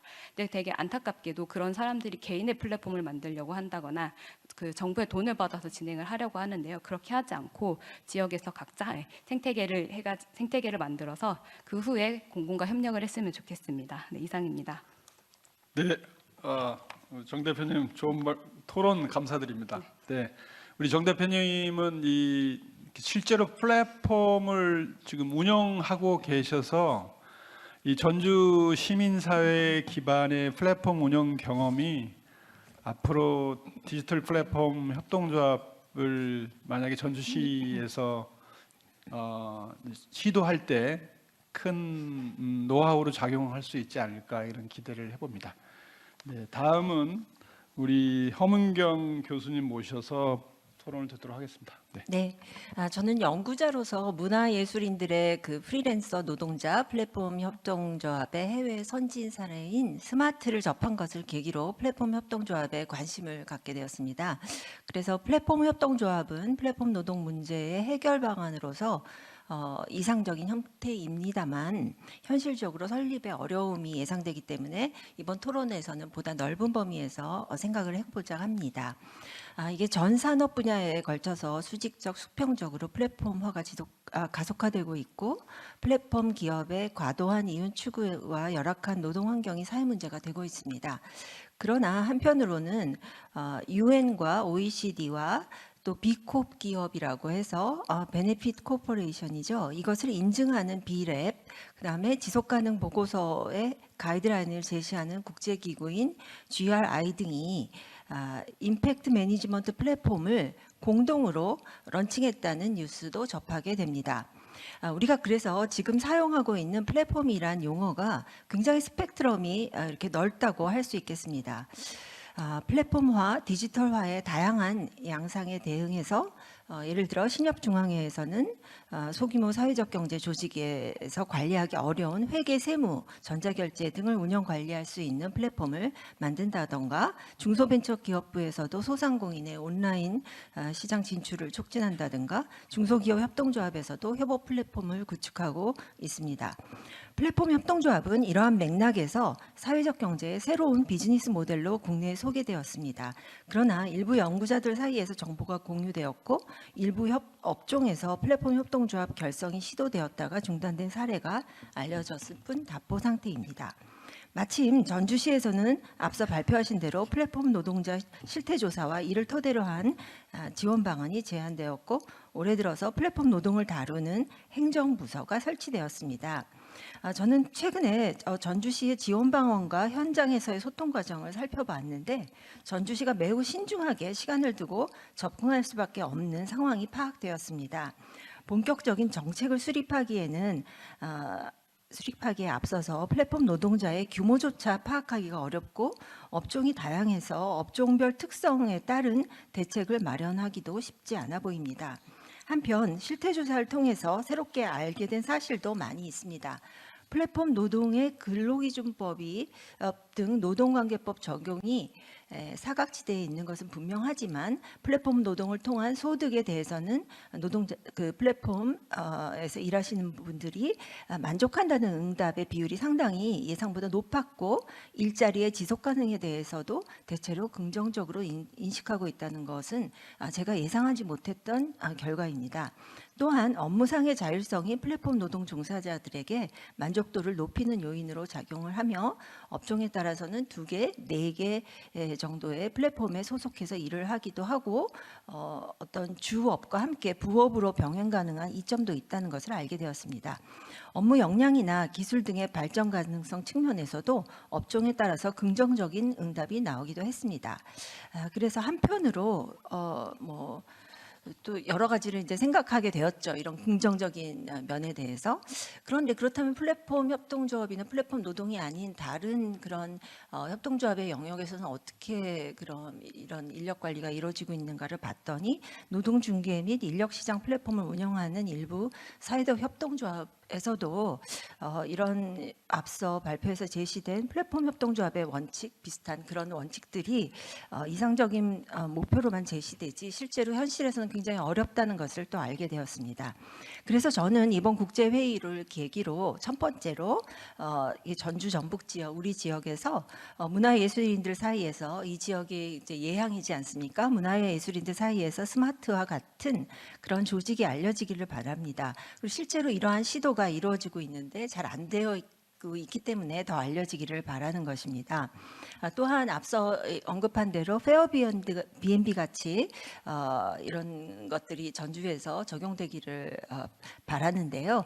이렇게 하려면은 어떤 그 플랫폼에서 거래가 이루어지는 거래 실적, 즉 경영이 노출되게 되는데, 이렇게 투명한 경영을 할 필요가 있다는 것입니다. 어쨌든 이런 모델이 전주의 전북 지역에 알려지기를 바랍니다. 두 번째는 지방정부 차원, 지역사회 차원에서 할 수 있는 일이 매우 광범위하다. 그래서 플랫폼 관련된 인식이 확장되기를 기대를 합니다.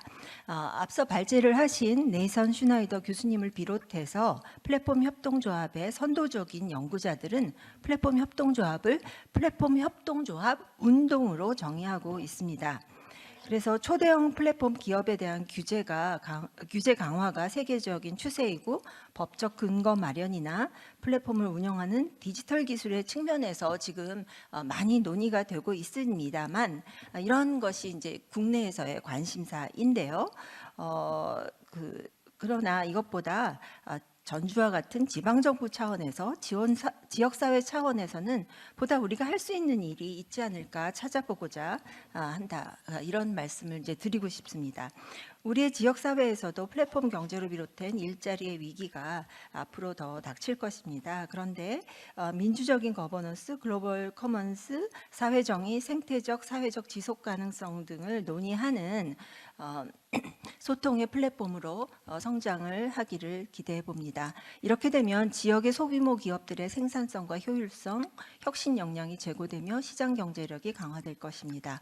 전주시에서 공동체 사업으로 육성 지원되고 있는 경영체들에서도 디지털 플랫폼화를 통해 보다 다양한 유형의 노동이 창출되기를 기대합니다. 앞으로 산업의 전환 국면에서 일자리의 변동이 클 것이라 예상되는데 이렇듯 일자리와 일거리가 디지털 플랫폼을 통해서 만들어지기를 기대합니다. 또한 초대형 플랫폼 이용 경험에 의해서 높아진 소비자의 눈높이에 맞추어서 소규모 의 경영체들의 소비자 효용 증대를 위한 노력도 강화되기를 기대합니다. 경영의 투명성도 기대합니다. 그러면 그 플랫폼은 이들 기업에 대한 투자 정보를 제공하는 쌍방향 소통의 도구가 될 것입니다. 세 번째는 공익적 가치를 추구하는 경영체들의 플랫폼을 제안하고 싶은데요. 이것은 어저께 그 사전 회의에서 장종익 교수님의 말씀에서 제가 힌트를 얻어서 제안을 하고 싶은 것입니다. 대상은 비콥, 베네핏 코퍼레이션에서처럼 스타트업을 포함하는 모든 경영체이고요. 전주형 비콥 인증기업 정도가 될 것 같습니다. 비콥 인증 예비 단계일 수도 있겠고요. 디지털 플랫폼에 전주형 비콥 기업이 탑재된 형태라고 볼 수 있습니다. 예를 들면 전주시에서도 바이전주 기업을 인증하고 있는데 이것이 매우 소수입니다. 여기에 그 공익적 가치를 추구하는 기업에 대한 인증으로 확대를 할 수 있겠고요. 예를 들어서 장애인 친화 음식점도 이제 지정을 하고 있습니다만 실제로 방문해 보면 기대한 것과는 다른 상황이 벌어지기도 합니다. 그래서 전주시가 예를 들어서 무장애 관광 도시로 이제 지정이 되었는데 장애인과 노약자들이 이용 가능한 이런 관광 지도를 디지털 플랫폼으로 제시를 한다던가 이런 거 필요하겠습니다. 예를 들어서 3번, 4번 전화를 하고 소개받고 알고 보니 알려진 바와 달랐다 등의 이런 비효율성이 디지털 플랫폼화를 통해서 제거되고 정보 접근성이 강화된다면 그리고 또한 인증 과정을 통해서 경영 보고서가 공개가 된다면 경영의 투명성과 기업가 정신의 진정성도 높일 수 있을 것입니다. 그래서 앞서도 언급되었지만 행정도 시민들의 생각도 칸막이를 벗어나서 보다 넓게 본다면 플랫폼 기업이 대응하는 공공 플랫폼을 만들지 않더라도 플랫폼 협동조합이 아니더라도 할 수 있는 일이 많다고 이야기하고 싶습니다. 이상입니다. 네, 감사합니다. 허문경 교수님. 제가 사회를 잘못 봐서 지금 딱 12시 반이 됐습니다. 네, 12시 25분 정도에 토론이 마칠 거라고 기대를 했는데 워낙 좋으신 말씀들을 많이 해주셔서 우리 슈나이더 교수님과 우리 김인경 박사님, 박광철 교수님한테 마지막 그 코멘트, 마지막 말씀을 하실 기회를 못 드리는 것에 대해서 너무 죄송하게 생각하고 제가 마지막으로 정리를 해볼까 합니다. 제가 아주 존경하는 그 유명한 경제학자 사무엘 볼즈라고 하는 박사님이 최근에 쓰신 논문에서 지금 자본주의가 엄청나게 축소되고 있다, 슈링킹하고 있다, 슈링킹 캐피탈리즘이라는 표현을 썼었는데 그걸 보면은 자본주의라는 게 자본 임노동 관계가 핵심이지 않습니까? 그런데 우버나 에어비앤비나 다 그 기업주들이 나는 고용주가 아니야, 나는 고용하고 있지 않아.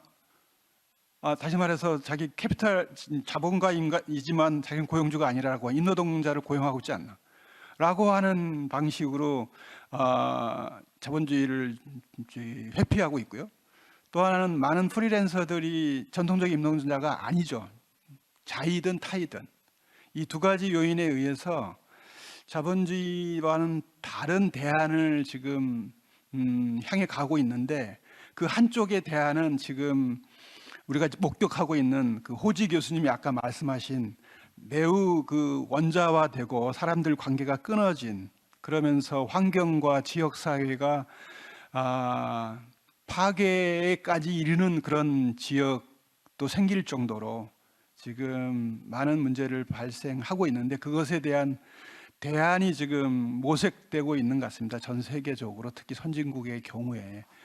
그래서 뭐 매우 중요한 이 다양한 이 플랫폼 노동자 또 프리랜서들에 대해서 정부가 해줘야 할 역할은 또는 시민사회가 해야 될 역할은 크게 세 가지인데, 하나는 사실 1인 기업에 특정한 기업에 장기간 사실상 고용되어 있으면서 사용자 종속성이 매우 강한 그런 그 타의로 그 일 계속하는 플랫폼 노동자에 대해서는 고용주의 책무를 가질 수 있도록 정부가 규제를 강화하는 것이 필요하고요. 옳은 규제고요.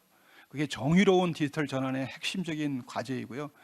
또 하나는 그 플랫폼 기업이 독과점화되고 있는 건데, 이 독과점화가 사회에 미치는 이 경제학적으로 자중 손실이라고 하는 그런 용어가 있습니다. 이 사회적 후생의 감축의 문제를 해결하는 독과점 방지 예방 정책이 필요하고요. 마지막으로 이제 시민사회 주도의 디지털의 정의로운 전환의 하나로서의 이 슈나이더 교수님 말씀하신 커뮤니티 오너십에 기반한 디지털 플랫폼 경제가 필요한 거죠. 또 플랫폼, 김은경 박사님 말씀하신 플랫폼 협동조합 방식으로. 근데 그게 여러 가지 어려움이 있는데 지방자치단체 주도로 하면은 매우 불안정한 것 같습니다. 이게 도지사 또는 뭐 시장이 바뀌면 또 이게 하루아침에 바뀌기 때문에 시민사회 주도가 상대적으로 안정적이다. 그럴 때 여러 가지가 필요한데, 저는 오늘 이 자리에서 두 가지만 말씀드리려고 합니다. 하나는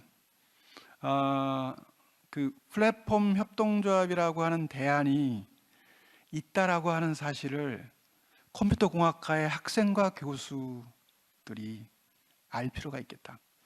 그분들한테 우리 협동조합, 플랫폼 협동조합에 대한 홍보도 하고 이야기도 하고, 그런 그쪽으로 지금 우리 송희진 교수님 말씀하신 그 방향으로 가야 되지 않겠냐 생각이 들고, 특히 우리나라의 그 다음 이제 플랫폼 협동조합이 엄청난 초기 자본 투자가 요구되어지는데, 그러한 것에 대한 뒷받침을 할 수 있는 지역 기반의 그 사회적 금융 조직이 형성될 필요가 있다. 이 전주에서 그런 기반들이 조금 마련되기를 희망하면서요, 장시간 1세션에 집중해 주신 여러분께 감사 인사를 드립니다. 수고하셨습니다. 네, 90분 정도 휴식하시고 나서요 2시부터 2세션 디지털 전환과 푸드 플랜을 시작하겠습니다. 참여해 주신 발제자님, 패널, 그리고 시민 여러분께 대단히 감사하다는 말씀을 드립니다. 수고하셨습니다.